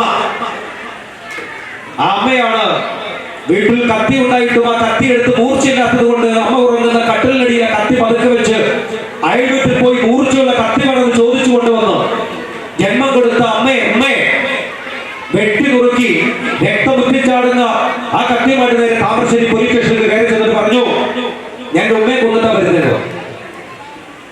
ഇൻക്വസ്റ്റ് പോസ്റ്റ്മോർട്ടം നടപടികളെല്ലാം പൂർത്തിയാക്കി ഈ വ്യക്തിയെ വൈദ്യപരിശോധന വിധേയമാക്കി മജിസ്ട്രേറ്റ് ന്യായാധിപന്റെ മുന്നിൽ ഹാജരാക്കി പിറ്റേ ദിവസം റിമാൻഡ് ചെയ്തു. കോഴിക്കോട് സബ് ജയിലിൽ മുന്നിൽ നിൽക്കുന്ന ഈ ചെറുപ്പക്കാരനോട് പത്രദൃശ്യ മാധ്യമക്കാർ ചോദിച്ചു, എന്തിനു നിങ്ങൾ ഈ ദിനത്തിൽ ചെയ്തു? ഒരു കൂസലുള്ള പറഞ്ഞ മറുപടിയാണ്, എന്നെ പോലൊരു മകന് ജന്മം കൊടുത്തുകൊണ്ടാണ്. അവനെ പോലൊരു മകനെ ഉമ്മ നൊന്ത് 9 മാസക്കാലത്തോളം ഉദരത്തിൽ ചുമന്ന് നൊന്ത് പ്രത്യാശയും വെച്ചു പുലർത്തി പ്രസവിച്ചു വളർത്തി വലുതാക്കിയതിന്റെ ശിക്ഷയാണ് അവർ നടപ്പിലാക്കിയത്. നോക്കണം, ആ ഉമ്മ മരിച്ചുപോയി. താമരശ്ശേരി പോലീസ് സ്റ്റേഷനിൽ മെഡിക്കൽ പോലീസുകാർ സംഭവ സ്ഥലത്തേക്ക് വേദനയോട് ഓടിച്ചത്. അങ്ങനെ രക്തം തടം കെട്ടിക്കിടക്കുന്ന ആ തറയിൽ ചൊട്ടിച്ചുളിഞ്ഞ് ശുഷ്കിച്ചു പോയ പാതി വസ്ത്രം മാത്രം ശരീരത്തെ അവശേഷിച്ചുകൊണ്ട് കണ്ണുകൾ പകുതി തുറന്നുകൊണ്ട് ഒരു ഉമ്മ വിളറി വെളുത്ത് അവൾ ആ തറയിൽ ജീവൻ പേടിച്ച് കിടപ്പുണ്ട്. കേരള മനസാക്ഷിയെ ഞെട്ടിച്ച ഏറ്റവും വലിയ ഒരു വാർത്തയാണ് വാർത്ത. ഓരോ വ്യക്തികളും പ്രതീക്ഷിച്ചു ഇനി ഒരു മനുഷ്യനും ഇത്തരം വാർത്ത കേൾക്കരുത് എന്ന് ഹൃദയം നൊന്നുകൊണ്ടാണ് വാർത്തയെ കേട്ടതും സ്വീകരിച്ചു. പക്ഷേ ദിവസങ്ങൾ പിന്നിട്ടപ്പോഴേക്കും തലസ്ഥാന നഗരത്തിൽ വെഞ്ഞാറമൂട്ടിൽ അഫാൻ എന്ന് പറയുന്ന 24 വയസ്സുകാരൻ 16 മണിക്കൂറിനുള്ളിൽ 5 പേരെ അതിദാരുണമായി തലക്കടിച്ചു പോകുന്ന 6ാമത് തിരഞ്ഞെടുത്തത് ജന്മം നൽകിയ ഉമ്മയാണ്. ക്ഷീണിച്ച് പരവിഷയം കിടക്കുന്ന അമ്മയുടെ തട്ടം പിടിച്ചു വലിച്ച് ആ തറയിലേക്ക് കുത്തിയതിനു ശേഷം കയ്യിൽ കരുതിയിരിക്കുന്ന ആ വലിയ ചുറ്റി ഇരുമ്പ് ചുറ്റി ഉപയോഗിച്ചുകൊണ്ട് ആ മകൻ തലയ്ക്ക് ആഞ്ഞടിച്ചു. 6 അടികൾ അടിച്ചപ്പോഴേക്കും ആ തല പൊട്ടി തകർന്നു. ചലനം നിന്നു ഉറപ്പാക്കിയപ്പോ അടുക്കളയിൽ പോയി ആ ഗ്യാസ് ചവിട്ടി വലിച്ച് തുറന്നു. ആ ഗ്യാസ് വീട്ടിൽ തുറന്നു വിട്ടുകൊണ്ട് മുൻപാതിലും പിൻപാതിലുകളും കൃത്യമായി പൂട്ടിയെന്ന് ഉറപ്പാക്കി വീട്ടിൽ ഇറങ്ങിയിട്ടു. പക്ഷെ 14 ദിവസം വെന്റിലേറ്ററിൽ അവിടെ മണ്ണിൽ എന്തോ പറയാ ജീവിച്ചു. പതിയെ ബോധവും കണ്ണുകളുമെല്ലാം തുറന്നു. ചോദിച്ച ചോദ്യങ്ങൾ, ഈ മൊഴിയെടുക്കുമ്പോൾ പോലീസ് ചോദിച്ച ചില സ്റ്റേറ്റ്മെന്റ്, അതിൽ ചില കണ്ടന്റ് വേണം. എന്ന്, എപ്പോൾ, എവിടെ, ഏത് സമയത്ത്, ആര്, ഈ ചോദ്യങ്ങൾ ഇതെല്ലാം അതിൽ വരണം. എല്ലാത്തിനും ആൻസർ ഉണ്ട്, പക്ഷെ ആര് എന്നതിന് മാത്രം ആൻസർ ഇല്ല. അവിടെ ആ ഉമ്മ പറയാണ്, ഞാൻ കട്ടിൽ നിന്ന് നിരത്ത് വിടണം. കിടന്നുറങ്ങുന്ന 2 അടി മാത്രം പൊക്കമുള്ള കട്ടിൽ നിരത്ത് വിടപ്പോ തല 45ഓളം പൊട്ടലുകൾ പൊട്ടിപ്പോയെന്ന് ഉമ്മ പറയുക. അതിനാണ് പോലും വെന്റിലേറ്ററിൽ ആ സാധു സ്ത്രീ 14 ദിവസം ജീവിക്കുമോ മരിക്കുമോ എന്നറിയാതെ കിടന്നത്. അവളുടെ പേരാണ് ഉമ്മ. ഒരു മകനെ നീതിപീഠത്തിന് മുമ്പിൽ വിട്ടുകൊടുക്കൽ എന്റെ കുഞ്ഞിനെ, എന്റെ അപ്പാനെ എന്ന് തീരുമാനിക്കുന്ന ഒരു പേറ്റു നോവിന്റെ ഉടമ. ഈ ഉമ്മമാരങ്ങനെയാണ് പലപ്പോഴും. ഞാൻ കാലൂരിൽ ക്ലാസ് എടുത്തപ്പോൾ ഒരു കുട്ടിയോട് ചോദിച്ചു, മോളെ അമ്മ ഒക്കെ അർത്ഥം വന്നല്ല. ആ കുട്ടി പറഞ്ഞു, നമ്മൾ സ്നേഹിച്ചിട്ടില്ലെങ്കിലും നമ്മളെ തിരിച്ച് സ്നേഹിക്കുന്ന ജീവിയുടെ പേരാണ് സാർ അമ്മ. സമാനതകളില്ലാത്തൊരു വാക്ക്. നമ്മൾ സ്നേഹിച്ചിട്ടില്ലെങ്കിലും നമ്മളെ തിരിച്ച് സ്നേഹിക്കുന്ന ജീവിയുടെ പേരാണ് സാർ അമ്മ. അപ്പോഴേക്കും തലസ്ഥാന നഗരത്തിൽ നടന്ന ആ ഒരു ഇൻസിഡന്റോട് കൂടി കേരളത്തിനകത്ത് ചൂടേറിയ ചർച്ചകൾ വന്നു. എല്ലാ മഹലുകളും ഉണർന്നു. എല്ലാ ക്രൈസ്തവ ആരാധനകളും, ഹൈന്ദവ ക്ഷേത്രങ്ങളും, വിവിധ പ്രസ്ഥാനങ്ങളും, റെസിഡൻസ് അസോസിയേഷൻ, രാഷ്ട്രീയ സംവിധാനങ്ങളും, അധ്യാപകരും, എക്സൈസ് ഡിപ്പാർട്ട്മെന്റും, പോലീസ് ഡിപ്പാർട്ട്മെന്റും എല്ലാം കൈകോർത്തുകൊണ്ട് ക്യാമ്പയിനുകൾ, റെസിഡൻസ് അസോസിയേഷനുകൾ അടക്കം ഓരോ കോൺക്ലേവുകളും, സെമിനാറുകളും, കൺവെൻഷനുകളും, ഡിബേറ്റുകളും, ലഹരിക്കെതിരെയുള്ള ഫുട്ബോൾ മത്സരങ്ങളും, കൂട്ടയോട്ടങ്ങളും, വഴിനടത്തങ്ങളും, രാത്രി മാർച്ചും, പ്രഭാഷണങ്ങളും എല്ലാം സംഘടിപ്പിക്കാൻ തുടങ്ങി ലഹരിക്കെതിരെ. കാരണം ഇനിയൊരു അമ്മയും ഇനിയൊരു അച്ഛനും മക്കളുടെ ആക്രമണത്തിൽ പൊലിഞ്ഞു പോകാൻ പാടില്ലെന്ന് ജാഗ്രത വന്നു. പോലീസ് ഒന്നുകൂടെ കാര്യക്ഷമമായി. എക്സൈസ് വിമുക്തി പദ്ധതി കുറച്ചും കൂടെ ഒന്ന് ഉഷാറാക്കി. പോലീസ് യോദ്ധ ക്യാമ്പയിൻ ശക്തി പ്രാപിച്ചു. ലഹരി ബന്ധപ്പെട്ടുകൊണ്ട് ഡിറ്റക്ഷൻ കൂടുതലാക്കി കൺവെൻഷൻ നടത്താൻ ശ്രമം നടത്താൻ തുടങ്ങിയൊക്കെ ചെയ്തപ്പോൾ കുറച്ച് ഓളമൊക്കെ കേരളത്തിലൊക്കെ ഉണ്ടായിരുന്നു. ആ ഓളം ഇപ്പോഴും അങ്ങനെ നടന്നുകൊണ്ടിരിക്കുന്നൊക്കെ ഉണ്ട്. പക്ഷേ പ്രശ്നം എന്താണെന്ന് ചോദിച്ചാൽ യഥാർത്ഥ പ്രശ്നം ഇന്നും പരിഹരിക്കപ്പെടാൻ സാധിക്കുന്നില്ല. യഥാർത്ഥത്തിൽ വേണ്ടത് ലഹരി എന്ന് പറയുന്ന മഹാദുരിതത്തിനെ പിടിച്ചുകെട്ടാൻ വേണ്ടത് കേവലം ഒരു ബോധവൽക്കരണോട് മാത്രം ഇത് തീരുമെന്ന് ആരും പ്രതീക്ഷിക്കണം. ഒരു ഫിലിപ്പമ്പാടില്ല, 10 ഫിലിപ്പമ്പാട് കേരളത്തിന്റെ വിവിധ സ്ഥലങ്ങളിൽ നിരന്തരമായി പ്രഭാഷണങ്ങളും ഇതേപോലെ കോൺക്ലേവുകളും സംഘടിപ്പിച്ചാൽ ലഹരി കേരളത്തിൽ നിന്ന് നിന്നു പോകുന്നത് ഒരു പ്രതീക്ഷയാണ്. ലഹരി എന്ന് പറയുന്ന നമ്മൾ കൈകാര്യം ചെയ്യുന്ന വിഷയം ബന്ധപ്പെട്ടുകൊണ്ട് അത്ര ആഴത്തിൽ അതിന് കൗമാരക്കാർക്കിടയിൽ സ്വാധീനം ചെലുത്താനുള്ള ഒരു ആസക്തിയുള്ള രാസപദാർത്ഥത്തിലേക്ക് ലഹരി വഴിമാറ്റം ചെയ്യപ്പെട്ടു. ഞാൻ കാസർഗോഡ് പണ്ടക്കാവ് മകളിലെ ക്ലാസ് എടുത്തോ ചോദിച്ചു പ്രായമുള്ള ലഹരി എന്താണെന്ന്.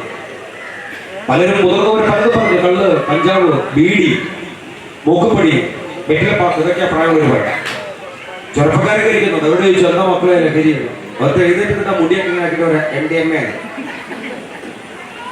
ഒറ്റ പറയാണ് പൂള്, ആൻസ്. ചെറിയ മക്കളെ പറയാം. ചെറിയ മക്കൾക്ക് ആൻസ്, കൂള്, MDMA, പെത്തൻ, ഹെറോയിൻ ഒക്കെ പറയാൻ പറ്റുന്നു. ചെറിയ മക്കൾ അവര് ഈ കാലഘട്ടത്തിന്റെ പത്രദൃശ്യ മാധ്യമങ്ങൾ അവർ കാണുന്ന വാർത്തകളാണ്, കേൾക്കുന്ന വാർത്തകളാണ്. അവരതാ കേട്ടോണ്ടിരിക്കണം. 1974 തിരുവനന്തപുരത്ത് ഈ തമ്പാനൂർ റെയിൽവേ സ്റ്റേഷനിൽ പോലീസ് പിടികൂടിയത് കഞ്ചാവത്തിന് പറയാം 60 ഗ്രാമാണ്. അത് സ്റ്റേറ്റ് ന്യൂസാണ്.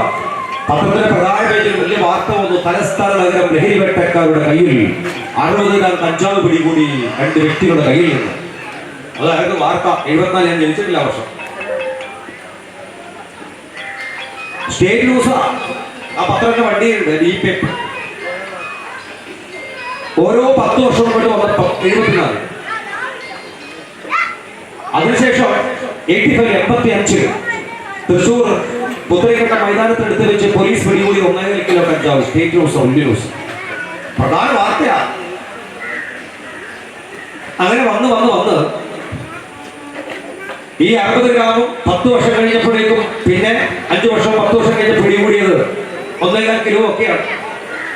എന്നാൽ 2025 എത്തിയപ്പോഴേക്കും ഞാൻ ജോലി ചെയ്തിരുന്ന 6 മാസം ജോലി ചെയ്ത പെരുന്നമട പോലീസ് സ്റ്റേഷന്റെ ഒരു മാനന്തവാടി ബൈപ്പാസ് അവിടെ വെച്ച് പോലീസ് പിടികൂടിയത് എത്രയാണെന്നറിയാമോ?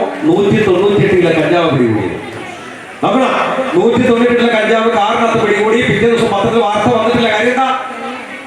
മൂന്നാമത്തെ വാർത്ത ഒന്നും പ്രധാന പേജിലല്ല, രണ്ടാമത്തെ പേജിലെ വാർത്ത പെരിന്തൽമണ്ണ പോലീസ് കഞ്ചാവ് പിടികൂടി. വാർത്തയല്ല. ആ ദിവസം ഞാൻ ഇങ്ങനെ പരിശോധിച്ചപ്പോൾ ഹേമ കമ്മീഷൻ റിപ്പോർട്ടാണ് പത്രത്തിന്റെ പ്രധാന പേജിൽ നടന്നു നിൽക്കുന്നത്. ഇപ്പൊ ടൺ കണക്കിനൊക്കെ സാധനം പിടിക്കുന്നത്. 2 കപ്പലുകൾ, ഒരു കപ്പല് കടൽ മറിഞ്ഞതുമായി ബന്ധപ്പെട്ടുകൊണ്ട് എണ്ണച്ചോർച്ച ഉണ്ടായി, നമ്മളെല്ലാം പറഞ്ഞത്. മറ്റൊരു കപ്പൽ കത്തി അമർന്നു. സമാനമായ സംഭവം 4 മാസങ്ങൾക്ക് മുമ്പും സംഭവിച്ചിട്ടുണ്ട്. തെക്കൻ ഓഷ്യൻ ഏരിയകളിൽ ഒരു കപ്പൽ കത്തി അമർന്നു.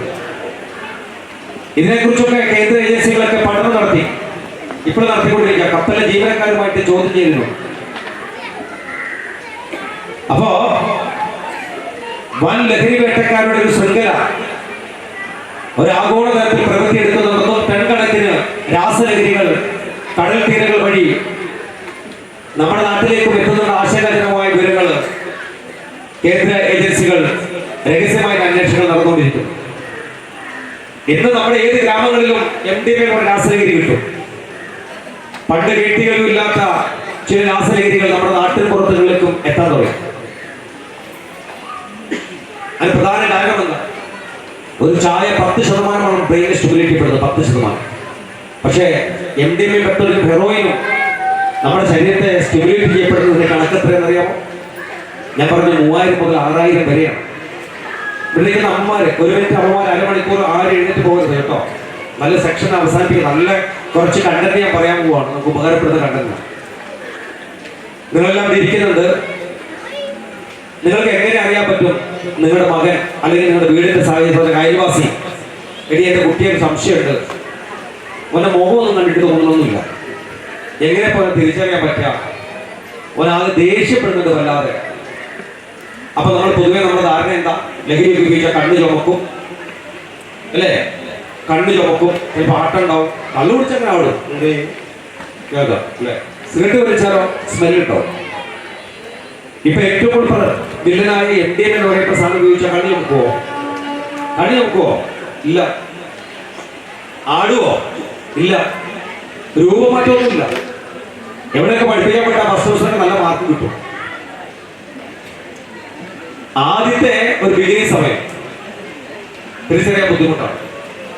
പിന്നീടുള്ള സ്ഥലങ്ങളിൽ നമുക്ക് തിരിച്ചറിയാൻ പറ്റും. മുടി വെട്ടാതെ, നഖം വെട്ടാതെ, ശരീരം ശുദ്ധിയാക്കാതെ, ഉറങ്ങാതെ, ഉണ്ണാതെ, ഒരു പ്രതീക്ഷയില്ലാതെ, സാമൂഹ്യ പ്രതിബദ്ധതയില്ലാതെ, വിശ്വാസമില്ലാതെ, നിസ്കാരങ്ങളോ മറ്റു ദിനചര്യകളോ ഒന്നുമില്ലാതെ, മുറിക്കകത്ത് രാത്രി ഉറക്കമില്ലാതെ, മാതാപിതാക്കൾ എന്ത് ചോദിച്ചാലും ഏറ്റവും അടുത്ത് നിൽക്കുന്ന ഉമ്മയോടും ഉപ്പയോടും സഹോദരങ്ങളോടും അല്ലെങ്കിൽ ഭാര്യയാണെങ്കിൽ ഭാര്യയോടും ഏറ്റവും സഭ്യമല്ലാത്ത വാക്കുകൾ ഉപയോഗിക്കാൻ തുടങ്ങും. പിന്നെ കുടിക്കട, ഉണ്ണട, ഉറങ്ങട എന്ന പോലെ ദൈനംദിന പ്രവൃത്തിയുള്ള കാര്യങ്ങൾ ഒന്നും പറയാൻ പറ്റാത്ത രീതിയിൽ നമ്മളിൽ നിന്ന് പൂർണ്ണമായും ആ വ്യക്തി ഏകാന്തതയിലേക്ക് വഴിമാറ്റപ്പെടും. എന്നാൽ ലഹരി എന്ന് പറയുന്ന മഹാദുരന്തം ആൾക്കൂട്ടങ്ങളിൽ, കൂട്ടുകെട്ടുകളിൽ സന്തോഷിച്ചുകൊണ്ടായിരിക്കും ഒരുപക്ഷെ ലഹരി നമ്മുടെ മക്കൾ ഫസ്റ്റ് അറ്റൻഡ് നടത്തിയിട്ടുണ്ടാവുക. പക്ഷെ ലഹരിയുടെ അന്ത്യം എന്ന് പറയപ്പെടുന്നത് ഏകാന്തതയാണ്. ഉപയോഗിച്ച് അവസാനം ശരീരവും സമ്പത്തും കുടുംബവും എല്ലാം നശിച്ചു പോകുമ്പോൾ ഏകനായി അതിനെ ഓർത്ത് വിലപിച്ചുകൊണ്ട് നമ്മുടെ ഗൃഹാന്തരീക്ഷത്തിന്റെ ഇരുണ്ട മുറികളിൽ ഒറ്റപ്പെട്ടു പോകും. ഒരു DD സെന്ററിൽ കൊണ്ടുപോയാലും ചികിത്സ ഫലിക്കാതെ ആ വീട്ടിനകത്ത് ലഹരി ഉപയോഗിക്കുന്ന ഒരു വീടുണ്ടെങ്കിൽ ആ വീട്ടിൽ എല്ലാവരും ഒരു സെമി മാനസിക രോഗികളാണ്. എസ്പെഷ്യലി അവനെ നൊന്ത് പ്രസവിച്ച ഉമ്മ. ഒരു വീട്ടിനകത്ത് ഒരു മകൻ ലഹരി പദാർത്ഥങ്ങൾക്ക് പോലീസ് എക്സസ് പിടിക്കപ്പെട്ടാൽ ഉമ്മയുടെ മാനസികാവസ്ഥ തകരും. ഒരു സഹോദരിക്ക് ഭർത്താവ് മരണപ്പെട്ടാൽ ഒരു 10 ദിവസം കൊണ്ട് അവള് വിശ്വാസവും പ്രാർത്ഥന കൊണ്ടും അവളെ സങ്കടത്തെ അതിജീവിക്കും. ഇനി എന്റെ ഭർത്താവ് തിരിച്ചു വരില്ല, എന്റെ കുട്ടികൾക്ക് ഞാൻ മാത്രമേ ഉള്ളൂ, എന്റെ കുട്ടികളെ നോക്കണം. അങ്ങനെ ബന്ധുക്കളും ഉറ്റവരും ഉടനെല്ലാം വീട്ടിൽ പോയി കണ്ട് കേട്ട് അടുത്തിരുന്ന് അവളുടെ സങ്കടത്തെ ബോധ്യപ്പെടുത്തി അവരുടെ മനസ്സിനെ ബലപ്പെടുത്തും. പക്ഷേ അത് 10 ദിവസം കൊണ്ട് അവരുടെ മനസ്സിനെ ബലപ്പെടുത്തും. പക്ഷെ 9 മാസക്കാലത്തോളം ഉദരത്തിൽ പ്രതീക്ഷ വെച്ച് പുലർത്തി ഒരു കുഞ്ഞു ഉരുവായി അവനെ ചുമന്ന് നൊന്ന് പ്രസവിച്ച് വളർത്തി വലുതാക്കി ഒരു 19-20 വയസ്സെത്തുന്ന ഒരു മകൻ പോലീസ് എക്സൈസോ ലഹരി പദാർത്ഥമായി പിടിക്കപ്പെട്ടാൽ ആ ഉമ്മ തകർന്നു പോകും. 10 ദിവസമാണോ? 10 വർഷമാണോ? അല്ല. ആ അമ്മ ഉമ്മയും മണ്ണിൽ എത്ര കാലം ജീവിച്ചിരിപ്പതോ അത്ര കാലം അത്രയും അവൾ സങ്കടത്തോട് ഒരുങ്ങി മണ്ണിൽ ജീവിപ്പത് സംശയമില്ല. ആ സങ്കടം മാറ്റാൻ ആർക്കും പറ്റില്ല. അങ്ങനെ ആരെങ്കിലും ഒരുപക്ഷെ നമ്മുടെ ദേശത്തോ മകളിലൊക്കെ ഉണ്ടെങ്കിൽ അവരെ പരിഹസിക്കരുത്, ആ വീടിനെ നമ്മൾ വീക്ഷിക്കരുത്. ആ വീടിന് വേണം കൂടുതൽ കരുതലും കാവലാണ് നമ്മളാകും. ഞങ്ങളുണ്ടെന്ന് പറയണം. ലഹരി എന്ന് പറയുന്ന ചില വിഷയങ്ങൾ സംസാരിക്കപ്പെടുമ്പോൾ ലഹരിയുമായി ബന്ധപ്പെട്ടുകൊണ്ട് എന്തെങ്കിലും സംഘടനകൾ നടന്ന വീടുകളിലെ ഒരു ഗൃഹനാഥൻ പോലും ആ സദസ്സിലേക്ക് കടന്നു വരില്ല. ലഹരിയുമായി ബന്ധപ്പെട്ടുകൊണ്ട് ഉപയോഗിക്കുന്ന ഒരു സിഗരറ്റ് വലിക്കുകയോ അല്ലെങ്കിൽ അത്തരം ഏതെങ്കിലും അറ്റൻഡ് നടത്തിയിരിക്കുന്ന ഏതെങ്കിലും ഒരു കുട്ടികൾ ആ വീട്ടിലേക്ക് കടന്നു വരിക. അതുകൊണ്ട് തന്നെ ഞാൻ ഇത്തരം ക്ലാസ്സുകൾ എടുക്കുമ്പോൾ ഞാൻ പറയാറുണ്ട്, ലഹരി എന്ന വാക്ക് ഉപയോഗിക്കാൻ പാടില്ല. കുട്ടികളുടെ പരിപാടിയാണെങ്കിൽ ഇവിടെ പ്രകാശം പരത്തുന്ന കൗമാരങ്ങൾ നിങ്ങൾക്ക് കൊടുക്കൂ, അല്ലെങ്കിൽ അറിഞ്ഞതോ അറിയാതിരിക്കുന്ന ക്യാപ്ഷനൊക്കെ കൊടുത്തോളൂ. എന്താ വിഷയം ചോദിച്ചാൽ പറയരുത്. കാര്യം ആവശ്യക്കാരെ നമുക്ക് കിട്ടില്ല. കേൾക്കാൻ കുറെ ആളുകളെ കിട്ടും, പക്ഷെ ആവശ്യമുള്ളിലേക്ക് എത്താൻ അവരെ കിട്ടില്ല. ഇന്ന് ലഹരി ക്ലാസ് എടുക്കുമ്പോൾ ഒരുപക്ഷെ ഇവിടെ ലഹരി ഉപയോഗിക്കുന്നവരാണോ? അല്ല, നിങ്ങളൊന്നും. ഞാൻ ക്ലാസ് എടുക്കേണ്ട ഈ സമയത്ത് വല്ല ബീവറേജിന്റെ വരിയിലൊക്കെ ഈ സമയത്തൊക്കെ വല്ല കെട്ടിടത്തിന് മുകളിൽ കച്ചാറൊക്കെ ഇങ്ങനെ ഇരിക്കുന്നുണ്ടാവും, വല്ല കുപ്പിയിലൊക്കെ ഒഴിച്ചു. അവിടെ പോയി ഞാൻ ക്ലാസ് എടുക്കുന്നത്. ഇവിടെ ബോധ്യവും നല്ല ദേശമുള്ള നല്ല വിശ്വാസങ്ങളൊക്കെ മുന്നിൽ ഇരിക്കുന്ന കുറേ നല്ലവരായിരിക്കും. പക്ഷെ നിങ്ങൾക്ക് ഇതിനെ ബോധ്യപ്പെടുത്തൽ ആവശ്യമാണ്, അല്ലേ? ഇത് മനസ്സിലാക്കേണ്ടത് എന്താ? ഇവിടെയാണ് നമ്മൾ മനസ്സിലാക്കേണ്ടത്. നമ്മുടെയൊക്കെ ജീവിതത്തിനകത്ത് ഏറ്റവും കൂടുതൽ നമ്മുടെ മക്കൾ കൗമാരങ്ങളാണ് ലഹരിയുടെ ആദ്യഘട്ടങ്ങളിൽ വഴിമാറ്റപ്പെടുന്നത്. അതുകൊണ്ട് 10ാം ക്ലാസ് വരെ പഠിക്കുന്ന മക്കൾ നിങ്ങൾക്കുണ്ടെങ്കിൽ അവരെ ശ്രദ്ധിക്കേണ്ടത് അവരെ കൂട്ടുകെട്ടിനെയാണ്. അവരെ കൂട്ടുകെട്ട് എങ്ങനെയാണ്? ലഹരി ഉപയോഗിക്കുന്ന വീട്ടിൽ നിന്ന് വരുന്ന ഏതെങ്കിലും ഒരു മകൻ നിങ്ങളുടെ മകന്റെ കൂട്ടുകാരനാണ് തിരിച്ചറിയും. നിങ്ങളുടെ മകന്റെ കൂട്ടുകാരനെ നിങ്ങൾ ചേർത്ത് പിടിക്കും. ഈ കുടുംബസഭ നടക്കുമ്പോൾ നിങ്ങളെല്ലാം ഓർത്തോളൂ, നിങ്ങൾ നിങ്ങളുടെ മകനെ തിരിച്ചറിയുന്ന പോലെ തന്നെ നിങ്ങളുടെ മകന്റെ കൂട്ടുകാരൻ തിരിച്ചറിയും. പരിഹസിക്കരുത്. മകന്റെ കൂട്ടുകാരൻ വീട്ടിൽ വരുമ്പോ ഒരു 10ാം ക്ലാസ്സിൽ വീട്ടിൽ വരുമ്പോൾ അവന്റെ കൂട്ടുകാരൻ കൂടെ ഉണ്ടാവും. അവനെ കാണുമ്പോ അല്ലേ, അവനെ സ്വീകരിക്കാതെ ഇതാന്റെ കൂട്ടുകാരൻ, ഈ വരുന്ന സാധനം, അവന്റെ മുടി കെട്ടാതെ കണ്ണുണ്ടാതെ അവന്റെ കയ്യ് അവന്റെ പാൻറ്റൊക്കെ ഷൂ പൊയ്ക്കന്നെ കൊടുക്കുന്നത് അവരെ കൂടെ മുടി കിടക്കണേ എന്നൊക്കെ നമുക്ക് തോന്നും. സ്വാഭാവികമാണ്. വസ്ത്രവും രൂപവും ഭാവവും ഒക്കെ നമുക്ക് തോന്നും. പക്ഷേ നിങ്ങൾക്കൊരു കാര്യം പറയുമ്പോൾ നിങ്ങളൊരു അങ്ങാടി കവലയിൽ വെച്ചിട്ട് നിങ്ങൾ ഒരു ലൈമ് വാങ്ങി കുടിക്കണം. എന്നിട്ട് മോനെ എടുത്തിട്ടാണ് മോനെ തോളെ കൈ വെച്ചിട്ട് പകുതി കുടിച്ചിട്ട് ചിരിച്ചിട്ട് അവർ കൊടുത്തു നോക്കും. അവരുടെ കയ്യെ നിൽക്കുവാണ് കൈ തട്ടും. പക്ഷെ അവന്റെ ചങ്കുകൾ, ഈ ചങ്കുകൾ വെള്ളം കുടിക്കുന്നത് കണ്ടിട്ടുണ്ടോ? കുറച്ചോ കുടിക്കും, മറ്റോ കുടിക്കും, ലാസ്റ്റ് വീണ്ടും ചോട്ടവർ പിടിച്ച് വാങ്ങി കുടിക്കും. ബാക്കിയൊരു തലക്കൂടെ ഒഴിക്കുമ്പോൾ എനിക്ക് തലക്കൂടെ ഒഴിക്കും. എന്നിട്ട് തോട് കൈട്ട് അങ്ങനെ പോകും, നടന്നു പോകും രണ്ടും കൂടെ. ആ ചങ്കിനെ നിങ്ങൾ കുറ്റം പറയും, നിങ്ങൾ പരാജയപ്പെട്ടു പോകും. അവന്റെ മകന്റെ കൂട്ടുകാരനെയാണ് നിങ്ങൾ ഏറ്റവും കൂടുതൽ സ്വീകരിക്കേണ്ടത്. ആ വീട്ടിൽ വരുമ്പോൾ കസേരയിട്ട് ഇരിക്കാൻ പറഞ്ഞ് അലമാരികൾ ഏറ്റവും മനോഹരമായി നല്ല സ്പടിയ ഗ്ലാസ് എടുത്ത് വൃത്തിയായിട്ട് കഴുകി നല്ല തണുത്ത വെള്ളവും ചെറുനാരങ്ങ നന്നായിട്ട് പിഴിഞ്ഞ് ആവശ്യമുള്ള മധുരമൊക്കെ ഇട്ട് 2 കൈകൊണ്ട് പിടിച്ച് ഉമ്മ ഫാനൊക്കെ ഇട്ട് കൊടുക്കണം. എന്റെ കുട്ടി കുടിക്കുന്ന പറയും. വീട് കാര്യങ്ങളൊക്കെ ചോദിക്കണം. ആ ചോദ്യം അവന്റെ ഹൃദയാന്തരങ്ങളിലേക്ക് ആഴ്ത്തത്. ആ വീട്ടിൽ നിന്ന് ഇറങ്ങി പോകുമ്പോ അവൻ പറയും, എന്റെ ഉമ്മ ഇത്ര പാവാണ്, അവിടെ എന്റെ വീട്ടിൽ സ്നേഹം നോക്കി കിട്ടിയിട്ടില്ല, എന്റെ വീട്ടിൽ സ്നേഹം നോക്കി കിട്ടിയിട്ടില്ല, എന്റെ ഉമ്മ ഇത്ര പാവാടാ എന്ന് പറയും. അത് ഒരു പക്ഷേ കൂടുതൽ കരുത്ത് അവരെ ചേർത്ത് പിടിക്കാൻ നമ്മുടെ മക്കളോട് പറയും. ഒരു കുട്ടിയുടെ കൂടെ കൂടരുത് നമ്മൾ പഠിപ്പിക്കരുത്. 4 കുട്ടി ഓന്റെ കൂടെ കൂട്ടുകൂടണം, അവൻ ആരുമില്ല, ഒറ്റയ്ക്കാണ്.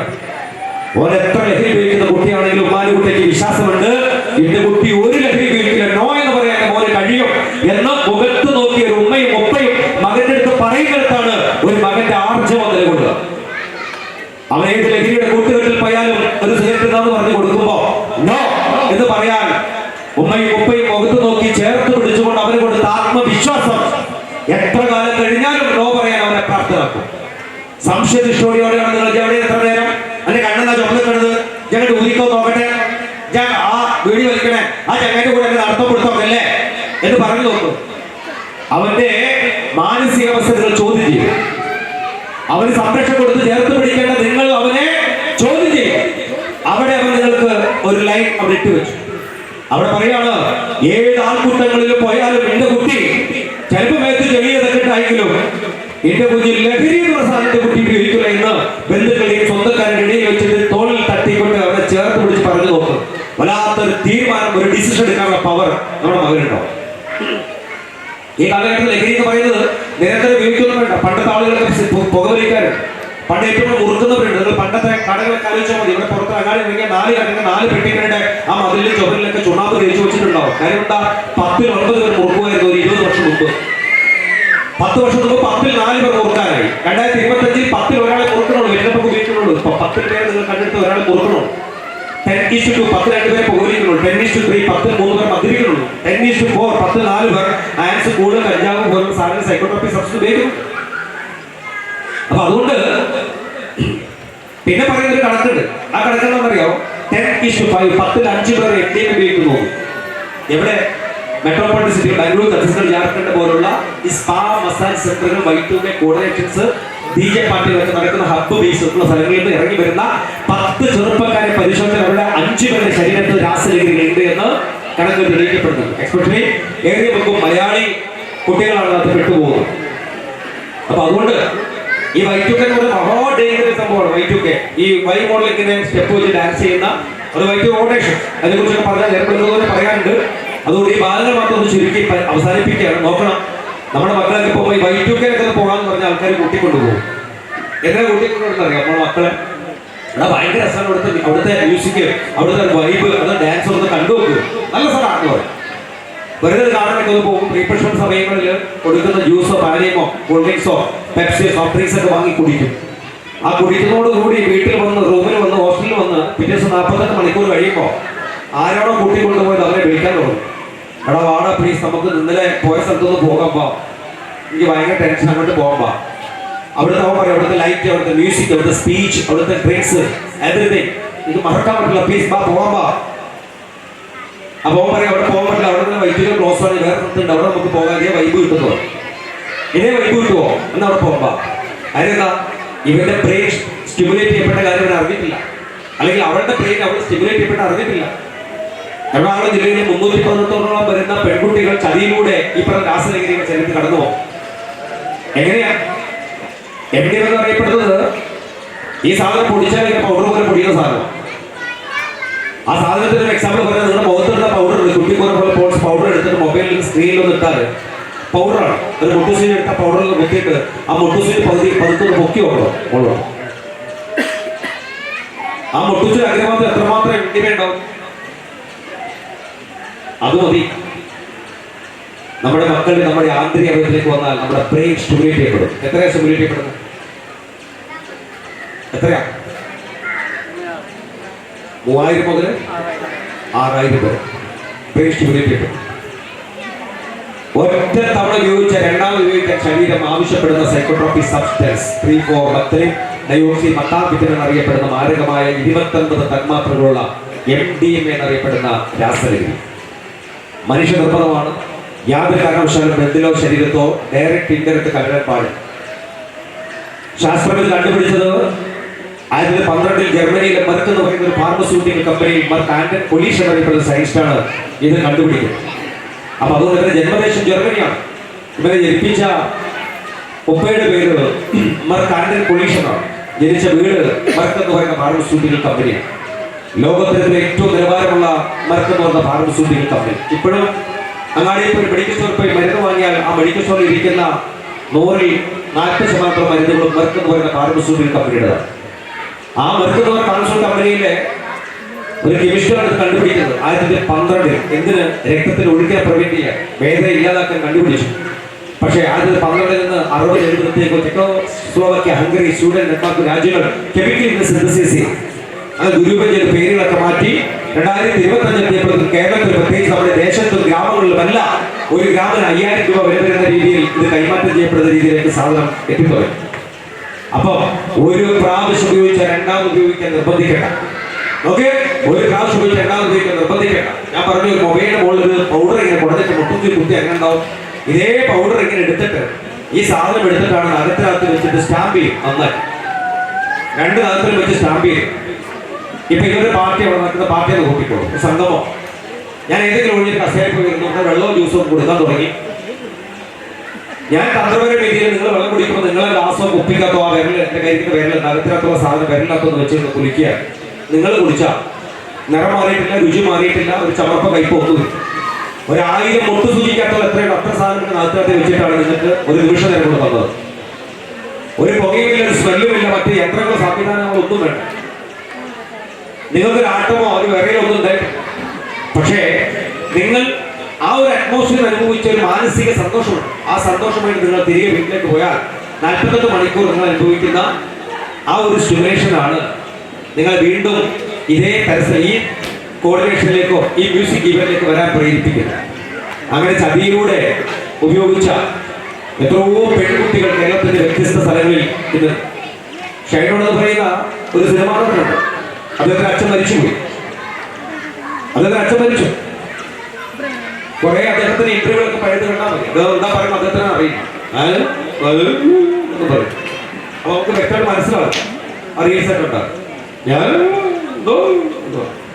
അങ്ങനെയൊക്കെയാണ് പുള്ളി പറഞ്ഞിട്ടിരുന്നത്. പക്ഷെ കുറെ കഴിഞ്ഞപ്പോ ആ മനുഷ്യൻ പാവം നല്ല മനുഷ്യൻ, പക്ഷെ ലഹരി വീട്ടിൽ തുറന്ന് സംഭവിച്ചു. അവസാനം അച്ഛൻ, അമ്മ ടീച്ചറാണ്, അച്ഛൻ വേദനയോട് പറഞ്ഞു, ഷൈനോണെ ഇനിയും ഞാൻ ഇതിന്റെ പുറകെ നടക്കില്ല. അച്ഛൻ പറഞ്ഞ് കേൾക്കണമെന്ന് പറഞ്ഞു, എന്നാ പോവാന്ന് പറഞ്ഞു. അങ്ങനെ ലാസ്റ്റ് അച്ഛന്റെ കടപ്പെടുത്തലാണ് ബാംഗ്ലൂർ ഹോസ്പിറ്റലിലേക്ക് ഷൈനോൺ പോകുന്നത്. ആ പോണ വഴിക്കാണ് അമ്മയും അച്ഛനും സഹോദരൻ ഡ്രൈവർ മടങ്ങുന്ന വണ്ടി മറ്റൊരു ലോറിയുമായി തട്ടി അച്ഛൻ സംഭവ സ്ഥലത്ത് മരണപ്പെടുന്നു. അമ്മയ്ക്ക് സ്പൈനൽ ഇഞ്ചറി ഉണ്ടാകുന്നു. ഷൈനോൺ സ്റ്റോളുകളിൽ പൊട്ടി പരിക്കേൽക്കുന്നു. അങ്ങനെ ഗുരുതരമായ അപകടം. അങ്ങനെ അച്ഛന്റെ മൃതശരീരം സെമിത്തേരിയിൽ ആ ശവസംസ്കാര ചടങ്ങ് കഴിഞ്ഞപ്പോ ഷൈനോൺ അച്ഛന്റെ മുഖത്ത് നോക്കി പറഞ്ഞൊരു കാര്യമുണ്ട്, എന്റെ പുറകെ നടന്ന് അച്ഛൻ പോയി ഇല്ലേ. അതിനുശേഷം ഷൈനോൺ എന്ന് പറയുന്ന ആ ഒരു നടൻ, ആ ഒരു മകൻ അച്ഛന്റെ മരണത്തോടുകൂടി പൂർണ്ണമായും ലഹരി വീക്ഷിക്കപ്പെടുകയും സമൂഹ മാധ്യമങ്ങളിൽ പക്വതയായി സംസാരിക്കുകയും ചെയ്യുന്ന ഒരു മിടുക്കിനെ സോഷ്യൽ മീഡിയ കാണുകയുണ്ടായി അടുത്തത്. അപ്പോഴേക്കും തന്റെ ജീവനായ അച്ഛൻ 52 വയസ്സിലും മകനെ വിട്ടുകൊടുക്കില്ല എന്ന് പറഞ്ഞ് പുറകെ നടന്ന ഒരച്ഛൻ മകന് വേണ്ടി റോഡിൽ ചോര ചിന്തി മരണപ്പെട്ടു. അവിടെയാണ് ഒരു മകന് തിരിച്ചറിവ് വന്നത്. പലപ്പോഴും അങ്ങനെയാണ് അല്ലേ? പലപ്പോഴും അങ്ങനെയാ. മാതാപിതാക്കളായ നമ്മൾക്ക് നമ്മുടെ മക്കളെ ആർക്ക് വിട്ടുകൊടുക്കാൻ നമുക്ക് സാധിക്കില്ല. അവർക്ക് വേണ്ടി എന്നും ഉരുകി പ്രാർത്ഥിക്കുന്നവരാണ് മാതാപിതാക്കൾ ഓരോരുത്തരും. അപ്പൊ അതുകൊണ്ട് നിങ്ങളുടെയൊക്കെ ജീവിതത്തിനകത്ത് കരുതലും ശ്രദ്ധയും കാവലും എല്ലാം ഉണ്ടാകട്ടെ. കാരണം ഈ ലോകം ലഹരിയുടെ മഹാദുരന്തങ്ങളിൽ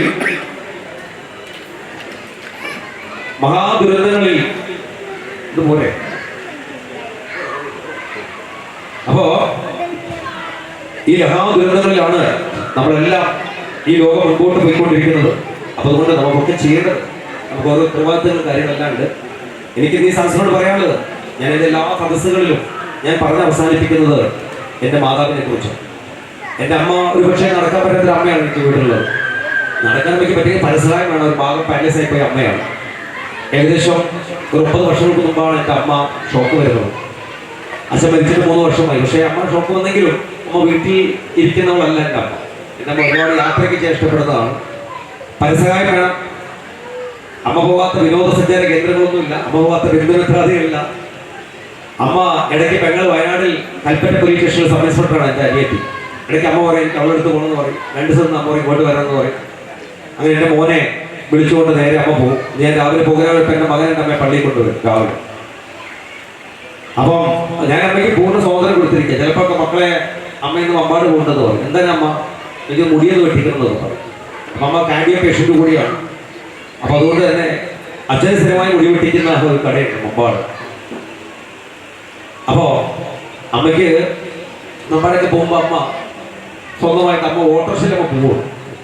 കാരണം അമ്മയ്ക്ക് കടയുടെ മുമ്പിൽ 24 വയസ്സ് അമ്മയ്ക്ക് നിർത്തണം, കുറച്ച് അമ്മയ്ക്ക് ഇഷ്ടമുള്ള സാധനങ്ങളൊക്കെ വാങ്ങണം. ഞാനും കരുതും അമ്മയ്ക്ക് സ്വാതന്ത്ര്യവും സന്തോഷമൊക്കെ മനസ്സിൽ കിട്ടിയിട്ട്. അങ്ങനെ അമ്മ അവസാനം വീട്ടിൽ വന്ന് തിരിച്ചു വരും. ഒരു ആവശ്യ സാധനമൊക്കെ എനിക്ക് ചിലപ്പോൾ അമ്മ വാങ്ങും. കുറച്ചു കാലം ഇവരൊക്കെ ഉണ്ടാവും. അമ്മയുടെ വയസ്സ് 74 വയസ്സായി. ഞാനിങ്ങനെ എപ്പോഴും കണക്കൂട്ടി 80 വയസ്സായവർക്ക്. അങ്ങനെയെങ്കിൽ 6 വർഷം അമ്മയ്ക്കുള്ളൂ. 6 വർഷം കണക്കൂട്ടിയാൽ 6നെ 360 ധരിച്ച 2190 ദിവസം അമ്മയുടെ കയ്യിലുള്ളൂ. അതിൽ പകുതി അമ്മ രാത്രി കിടന്നു, പകുതി പകല് പോകും. അപ്പോൾ 1000 ദിവസം അമ്മയുടെ കയ്യിലുള്ളൂ. ഈ 1000 ദിവസം മാത്രം അമ്മയുള്ള അമ്മയ്ക്ക് സന്തോഷം കിട്ടുന്നു.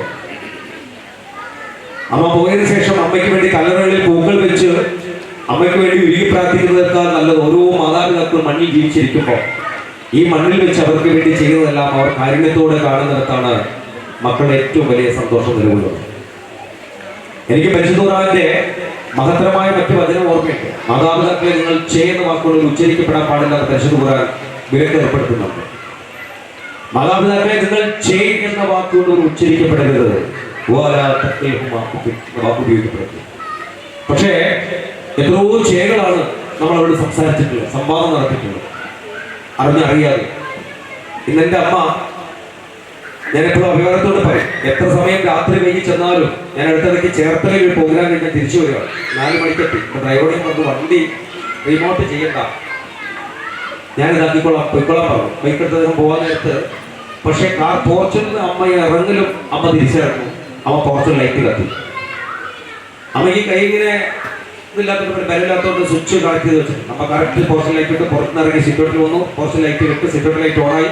സിറ്റൗട്ടിൽ ഷൂ ഒരു അകത്ത് കയറിയപ്പോൾ സിറ്റൗട്ടിൽ ലൈറ്റ് കെടുത്തി അമ്മ ഡൈനിങ് ഹാളിൽ ലൈറ്റ് ഓണാക്കി. പക്ഷെ അവിടെ ഈ മണ്ണിൽ ജീവിച്ചിരിക്കുന്ന കാലം അത്രയേ ആ ലൈറ്റുകൾ അത്ര കൃത്യമായിട്ട് പ്രകാശിക്കുകയുള്ളൂ. അതാണ് അമ്മ. ഇന്ന് ഞാനെൻ്റെ അച്ഛൻ ജീവിച്ചിരിക്കുന്നില്ല. അച്ഛൻ 3 വർഷം അച്ഛൻ മരിച്ചു പോയത്. അതുകൊണ്ട് ഈ സദസ്സിനോട് ഒരു അപേക്ഷ പറഞ്ഞുകൊണ്ട് അവസാനിപ്പിക്കുകയാണ് ഞാൻ. നമ്മുടെയൊക്കെ ജീവിതത്തിൽ ഉപ്പമാരുണ്ട്. പ്രത്യേകിച്ച് അവരെ ഏറ്റവും നിങ്ങൾ കരുതൽ അവർക്ക് കൊടുക്കണം. ഞാൻ ചെറുപ്പശ്ശേരി ഒരു ക്ലാസ്സിന് പോകാൻ നിൽക്കുമ്പോഴാണ് രാവിലെ അമ്മ പറഞ്ഞു, മോനെ ഇന്നലെ അപ്പൻ രാത്രി ഉറങ്ങിയിട്ടില്ല എന്ന് പറഞ്ഞു. ഞാൻ അടുത്ത് വന്ന് ചോദിച്ചു, അപ്പ എന്ത് പറ്റി എന്ന് ചോദിച്ചു. മക്കൾ എവിടെ ഒരു വേദനയുണ്ട്. ഞാൻ പിടിച്ചത് ഞെക്കി. ഇവിടെയാണോ ചോദിച്ചു. കുറേ നേരം ഞെക്കിയിട്ട് മിണ്ടുന്നില്ലാണോ ചോദിച്ചപ്പോൾ നല്ല മക്കളെ ഈ ഭാഗത്താണ്. അപ്പോൾ ഞാൻ ഇവിടെ പിടിച്ച് ഞെക്കി കുറേ നേരം. അപ്പോഴും മിണ്ടുന്നില്ല. കുറച്ച് കഴിഞ്ഞപ്പോൾ പറഞ്ഞു അവിടെ അല്ലല്ലോ ആ വേദന, ശരിക്കും ഇവിടെ ആയിട്ടായിട്ട് തോന്നുന്നത്. ഇവിടെ പിടിച്ച് ഞെക്കി. അപ്പോൾ ഞാൻ അറിയാതെ പറഞ്ഞു, ഉറപ്പിച്ച് പറയാമോ, ഒന്ന് ഉറപ്പിച്ച് പറയാം. അതിൻ്റെ ഇടയിൽ ഞാൻ വാച്ചിൽ നോക്കി. അപ്പൊ പറയുന്ന പരിപാടി ഉണ്ടല്ലേ എന്ന് ചോദിച്ചു. എവിടെ? ചെറുപ്പശ്ശേരിയിലാണ്. അപ്പ ഒരു പരിപാടിയാണ്, കലക്ടറൊക്കെ പങ്കെടുത്തിട്ടുണ്ട്. ഇറങ്ങാൻ നേരം ഞാൻ അച്ഛനോട് ചോദിച്ചു, കൊണ്ടുപോകണോ വേണേ പറയാമോ. കൊണ്ടുപോകണോ വേണമെങ്കിൽ പറ. എൻ്റെ അച്ഛനും ഞാനുമായിട്ട് അവസാനം നടത്തിയ സംഭാഷണത്തിൻ്റെ ലാസ്റ്റ് വാക്കുകളാണ്, കൊണ്ടുപോകണോ വേണമെങ്കിൽ പറ. പുറത്തിറങ്ങി ഷൂ ഇട്ടു. വണ്ടൂർ പാണ്ടിക്കാട് പെരുന്തൽമണ്ണ വഴി ചെറുപ്പശ്ശേരി ക്ലാസ് കഴിഞ്ഞു. നല്ല കൈകൾ കിട്ടി. സംഘാടന വീട്ടിൽ പോയി നമ്മൾ ഭക്ഷണം കഴിച്ചു. അപ്പോഴേക്കും ഉച്ച സമയമായി. എടപ്പാള് പ്രോഗ്രാമിനുള്ള ടീമുകൾ കാത്തിരിക്കുന്നുണ്ട്. അവരെ വണ്ടി പോയി കയറി ഭക്ഷണം കൂടുതൽ കഴിച്ചുകൊണ്ട് വണ്ടിയുടെ പുറകെ ഇരുന്നത് ഉറങ്ങി. എടപ്പാളിലെത്തി. വലിയൊരു ഇവൻ്റ് ആയിരുന്നു. ഇവൻ്റ് പങ്കെടുത്തു. ശേഷം ഈവനിങ് സ്നാക്സിൽ കഴിച്ചിട്ട് 6 മണിക്ക് വീണ്ടും തിരിച്ച് മഞ്ചേരിയിലേക്ക് പോരാൻ വണ്ടിയിലേക്ക് കയറി. അപ്പോഴാണ് മൊബൈൽ ഇത്രയും നേരിട്ട് കോളുകളൊന്നും വന്നില്ലല്ലോ. നോക്കുമ്പോൾ മൊബൈൽ സൈലന്റ് മോഡിലാണ്. അപ്പോൾ നോക്കുമ്പോൾ ലൈറ്റ് വന്നുകൊണ്ടിരിക്കുക മൊബൈലിൽ. എൻ്റെ അയൽവാസിയാണ് രതീഷ് എന്ന് പറയും. അപ്പോൾ അടുത്ത് ചോദിച്ചു, നിങ്ങൾ എന്ത് പണിയാണ് ഫിലിപ്പെട്ട കാണിച്ചു ചോദിച്ചു. അടുത്ത് നിങ്ങളതൊരു മനുഷ്യനാണ് ചോദിച്ചു. അടുത്ത് ചോദിച്ചു, നിങ്ങൾ എവിടെയാണ് ഇത്രയും നേരം, എത്ര പേരെ നിങ്ങളെ വിളിച്ച്, എന്ത് പറ്റിയ ദിശ ചോദിച്ചു. എന്താ അച്ഛന് സുഖമില്ലാത്തതുകൊണ്ടായിരുന്നോ, എന്നിട്ടോ ചോദിച്ചു. നീ പെട്ടെന്ന് പറയുന്നുണ്ടോ ചോദിച്ചു. ഇപ്പൊ കുഴപ്പമൊന്നുമില്ല, ആ സമയത്ത് ഇങ്ങനെ വിളിച്ചത് നിങ്ങളെ, ടെൻഷൻ അടിക്കേണ്ട പുറത്ത് പോന്നാൽ മതി, നോ പ്രോബ്ലം. അത് വല്ലാത്ത ഒരു സംശയം വന്നു. അപ്പോൾ മൊബൈലിന്റെ സ്ക്രീൻ നോക്കിയപ്പോൾ നിറച്ചും മിസ് കോളുകളാണ്. റെഡ് മാത്രമേ ഉള്ളൂ. അതിൽ 74 കോളിൽ ശ്രദ്ധിച്ചപ്പോൾ എൻ്റെ അമ്മയാണ്. 74 ടൈംസ് എൻ്റെ അമ്മനെ വിളിച്ചു. അപ്പോൾ ഒരു ഉച്ച സമയത്തിയപ്പോൾ അച്ഛൻ വിളിക്കാൻ സമ്മതിച്ചില്ല. അമ്മ അച്ഛനറിയാതെ അടുക്കളുടെ പുറകിലേക്ക് പോയിരുന്നെങ്കിൽ കോഴി കയറുന്നെങ്കിൽ. ഒരു 3 മണിയായപ്പോൾ അച്ഛൻ പറഞ്ഞു, വേറെ കുറച്ച് കൂടിയപ്പോൾ അച്ഛൻ പറഞ്ഞു, എന്നാൽ ഒന്ന് ഞാൻ വിളിച്ചു നോക്ക്, എവിടെ നിന്ന് അറിഞ്ഞാൽ മതി, ക്ലാസ്സിലാണെങ്കിൽ നിർബന്ധിക്കേണ്ടെന്ന്. അപ്പോഴൊക്കെ അമ്മ എന്നെ വിളിച്ചുകൊണ്ടിരിക്കുന്നുണ്ട്. 5-5:30 മണിയായപ്പോൾ അമ്മ പറഞ്ഞു, നിഷാദിനെ വിളിക്കാം, അത് ഓട്ടോറിക്ഷ നമുക്കെന്നാൽ പോകാമെന്ന് പറഞ്ഞപ്പോൾ അച്ഛൻ സമ്മതിച്ചില്ല. അപ്പോഴേക്ക് അച്ഛൻ്റെ മുഖമൊക്കെ ഒരു കളച്ചിട്ടുണ്ടായി. നമ്മ പറഞ്ഞു, അച്ഛൻ പറഞ്ഞു അവൻ വരട്ടെ, അവന് മെഡിക്കൽ കോളേജിൽ ഡോക്ടർമാരൊക്കെ ഇട്ട് നല്ല പരിചയം, നമുക്ക് അറിയില്ല, അവൻ പോയാൽ നല്ല സുഖമാണ്, ഡോക്ടർമാരൊക്കെ നന്നായിട്ടൊക്കെ നോക്കുന്നു. ഒരു 7-8 മണിയായപ്പോൾ അച്ഛൻ എന്നെ കാത്തു നിൽക്കാതെ അച്ഛൻ പോയി. ഞാൻ വീട്ടിൽ വരുമ്പോൾ ഒരുപാട് പേര് ഇങ്ങനെ എൻ്റെ വീടിൻ്റെ ഏരിയയിലേക്ക് പോകുന്ന കണ്ടപ്പോൾ എനിക്ക് മനസ്സിലായി എൻ്റെ അച്ഛനെ കാണാനാണ്. വീടിനടുത്ത് വണ്ടി നിർത്തി ഞാൻ ഇറങ്ങി ഓടി വീട്ടിൽ കയറി ചെല്ലുമ്പോൾ എന്നെ എൻ്റെ കൂട്ടുകാർക്ക് അടുത്ത് വെച്ചു. കുറച്ച് കഴിഞ്ഞ് കയറാൻ പോകും. ഞാൻ പറഞ്ഞു, എൻ്റെ അപ്പനെ കാണാൻ എന്തിനാ കുറച്ച് സമയം തള്ളി മാറ്റി വീട്ടിനകത്ത് കയറിയപ്പോൾ അച്ഛൻ ചെറിയ നിക്കറിൽ കിടത്തിയേക്ക് അച്ഛൻ നിക്കറിട്ടിരിക്കുകയാണ്. ഒരു കുഞ്ഞു മനുഷ്യനെ പോലെ തോന്നി അച്ഛനെ. മേലെ മുഴുവനും എൻ്റെ സുഹൃത്തുക്കൾ തുടച്ചുകൊണ്ടൊക്കെ ഇരിക്കാം ബ്ലഡിന്. അച്ഛനെ മുഖത്ത് നോക്കിയിട്ട് ഞാനിങ്ങനെ ചിന്തിച്ചൊരു ചിന്തയാണ്, കൊണ്ടുപോകണോ വേണമെങ്കിൽ പറ. ഇവിടൊക്കെ എൻ്റെ അപേക്ഷയാണ്, മാതാപിതാക്കളെ അവിടെ ചെറിയ വേദനകളെ നിങ്ങൾ കാണാതെ പോകും. നമ്മുടെ ചെറിയ മക്കളൊക്കെ ചെറിയൊരു ഉറുമ്പ് കടിച്ചാൽ അവർ മരിച്ചു പോകുമെന്ന് പറഞ്ഞ് അവർ അവരെ പർവ്വതീകരിക്കും. പക്ഷെ നമ്മൾ മാതാപിതാക്കൾ 80% പേരുണ്ടെങ്കിൽ പോലും അവർ 10% പേരുണ്ടെന്ന് പറഞ്ഞ് കള്ളം പറയും. നമ്മൾ അത് നിർവാഹമില്ലാത്തതുകൊണ്ടാണ്. നമുക്ക് ബുദ്ധിമുട്ടാകണ്ട, ഇതൊക്കെ നാം ക്ഷമിക്കാം, എനിക്കതുകൊണ്ട് താങ്ങാൻ പറ്റുമെന്ന് പറഞ്ഞ് നമ്മുടെ മാതാപിതാക്കൾ ആ വേദനകളെ അവർ ഉള്ളിലൊതുക്കുന്നവരാണ്. അതുകൊണ്ട് അവരെ ചെറിയ വയ്യാവേദനകളെ പോലും നിങ്ങൾ കാണാതെ പോകരുതെന്ന് എൻ്റെ അപേക്ഷയാണ്. അവർ മരിച്ചതിന് ശേഷം അവരുടെ കല്ലറകളിൽ, അവർ മരിച്ച ശേഷം അവരുടെ കബറിടത്തിൽ നിങ്ങൾ ചെയ്യുന്ന ദുഃഖങ്ങളൊന്നും യഥാർത്ഥത്തിൽ അത് പവിത്രത എന്ന് ഞാൻ വിശ്വസിക്കപ്പെടുന്നു. ജീവിച്ചിരിക്കുന്ന കാലത്ത് മാതാപിതാക്കൾക്ക് ചെയ്യുന്ന സൽപ്രവൃത്തികൾ അതായിരിക്കും ജീവിതത്തിലെ ഏറ്റവും പുണ്യകരമായ സൽപ്രവൃത്തികൾ. ഓർക്കേസ് എന്ന് പറയുന്ന ലോക പ്രശസ്തനായ ആ തത്വം പറയുന്നുണ്ട്, ജീവിച്ചിരുന്ന കാലത്തൊന്നുമേ തന്നതില്ലല്ലോ മകനെ ഈ പൂക്കള് കരങ്ങളിൽ നിന്ന്.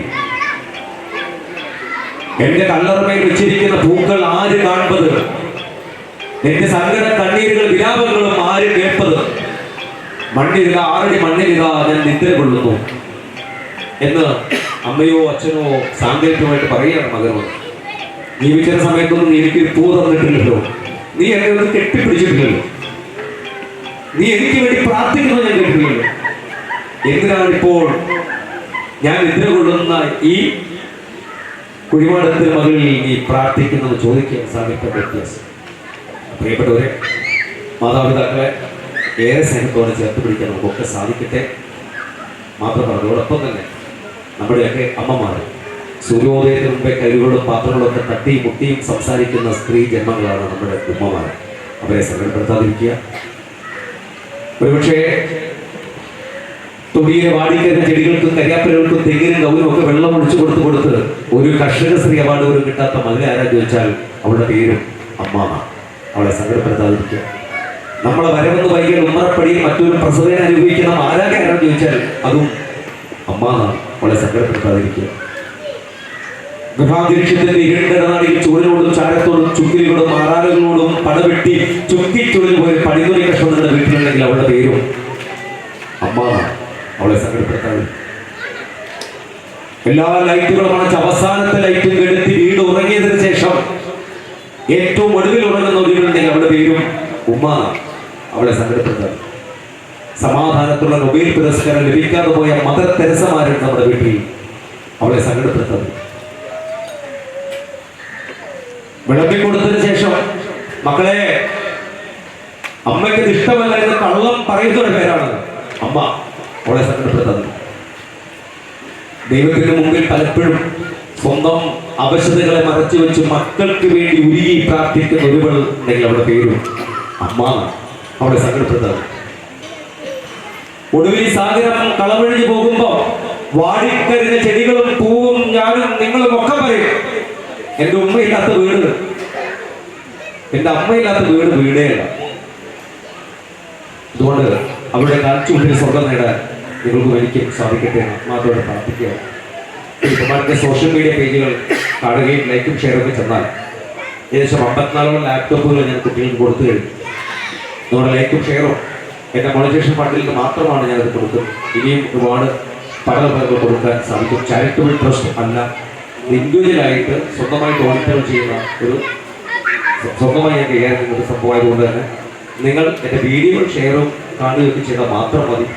സാമ്പത്തിക സഹായമല്ല, അത് മറ്റുള്ള കുട്ടികൾക്ക് ഉപകാരപ്പെടുന്നു മാത്രം പറഞ്ഞുകൊണ്ട് ഏറെ സ്നേഹത്തോടു കൂടി ഈ മതപരമായ ചടങ്ങിൽ നമ്മുടെ പലവും ഈ ജുമാമസ്ജിദ് തിരുമുറ്റത്തേക്ക് മഹല് കുടുംബ സമ്മേളനത്തിലേക്ക് ഈ അവസാന സെക്ഷനിൽ സംസാരിക്കാൻ എന്നെ തിരഞ്ഞെടുത്ത മഹലിലെ ഓരോ പ്രസിഡന്റും അധ്യക്ഷനോടും അതുപോലെ ഇവിടുത്തെ സെക്രട്ടറിയോടും പ്രത്യേകിച്ച് നമ്മളെ എന്നെ ഇങ്ങോട്ട് വിളിച്ച് ഗുരുപ്രോ സാർ അടക്കം എല്ലാവർക്കും വേണ്ടി ഒരിക്കൽ കൂടി നന്ദിയോടെ സ്നേഹത്തോടെ ഓർക്കുകയാണ്. നമ്മുടെ പ്രാർത്ഥനയിൽ എൻ്റെ അമ്മയ്ക്ക് വേണ്ടിയിട്ട് കൂടെ നിങ്ങൾ ദുഃഖം ചെയ്യണമെന്ന് മാത്രം പറഞ്ഞുകൊണ്ട് ഈ അവസാന വിഷയത്തിൽ വാർത്ത ഉപസംഹരിക്കുന്നു.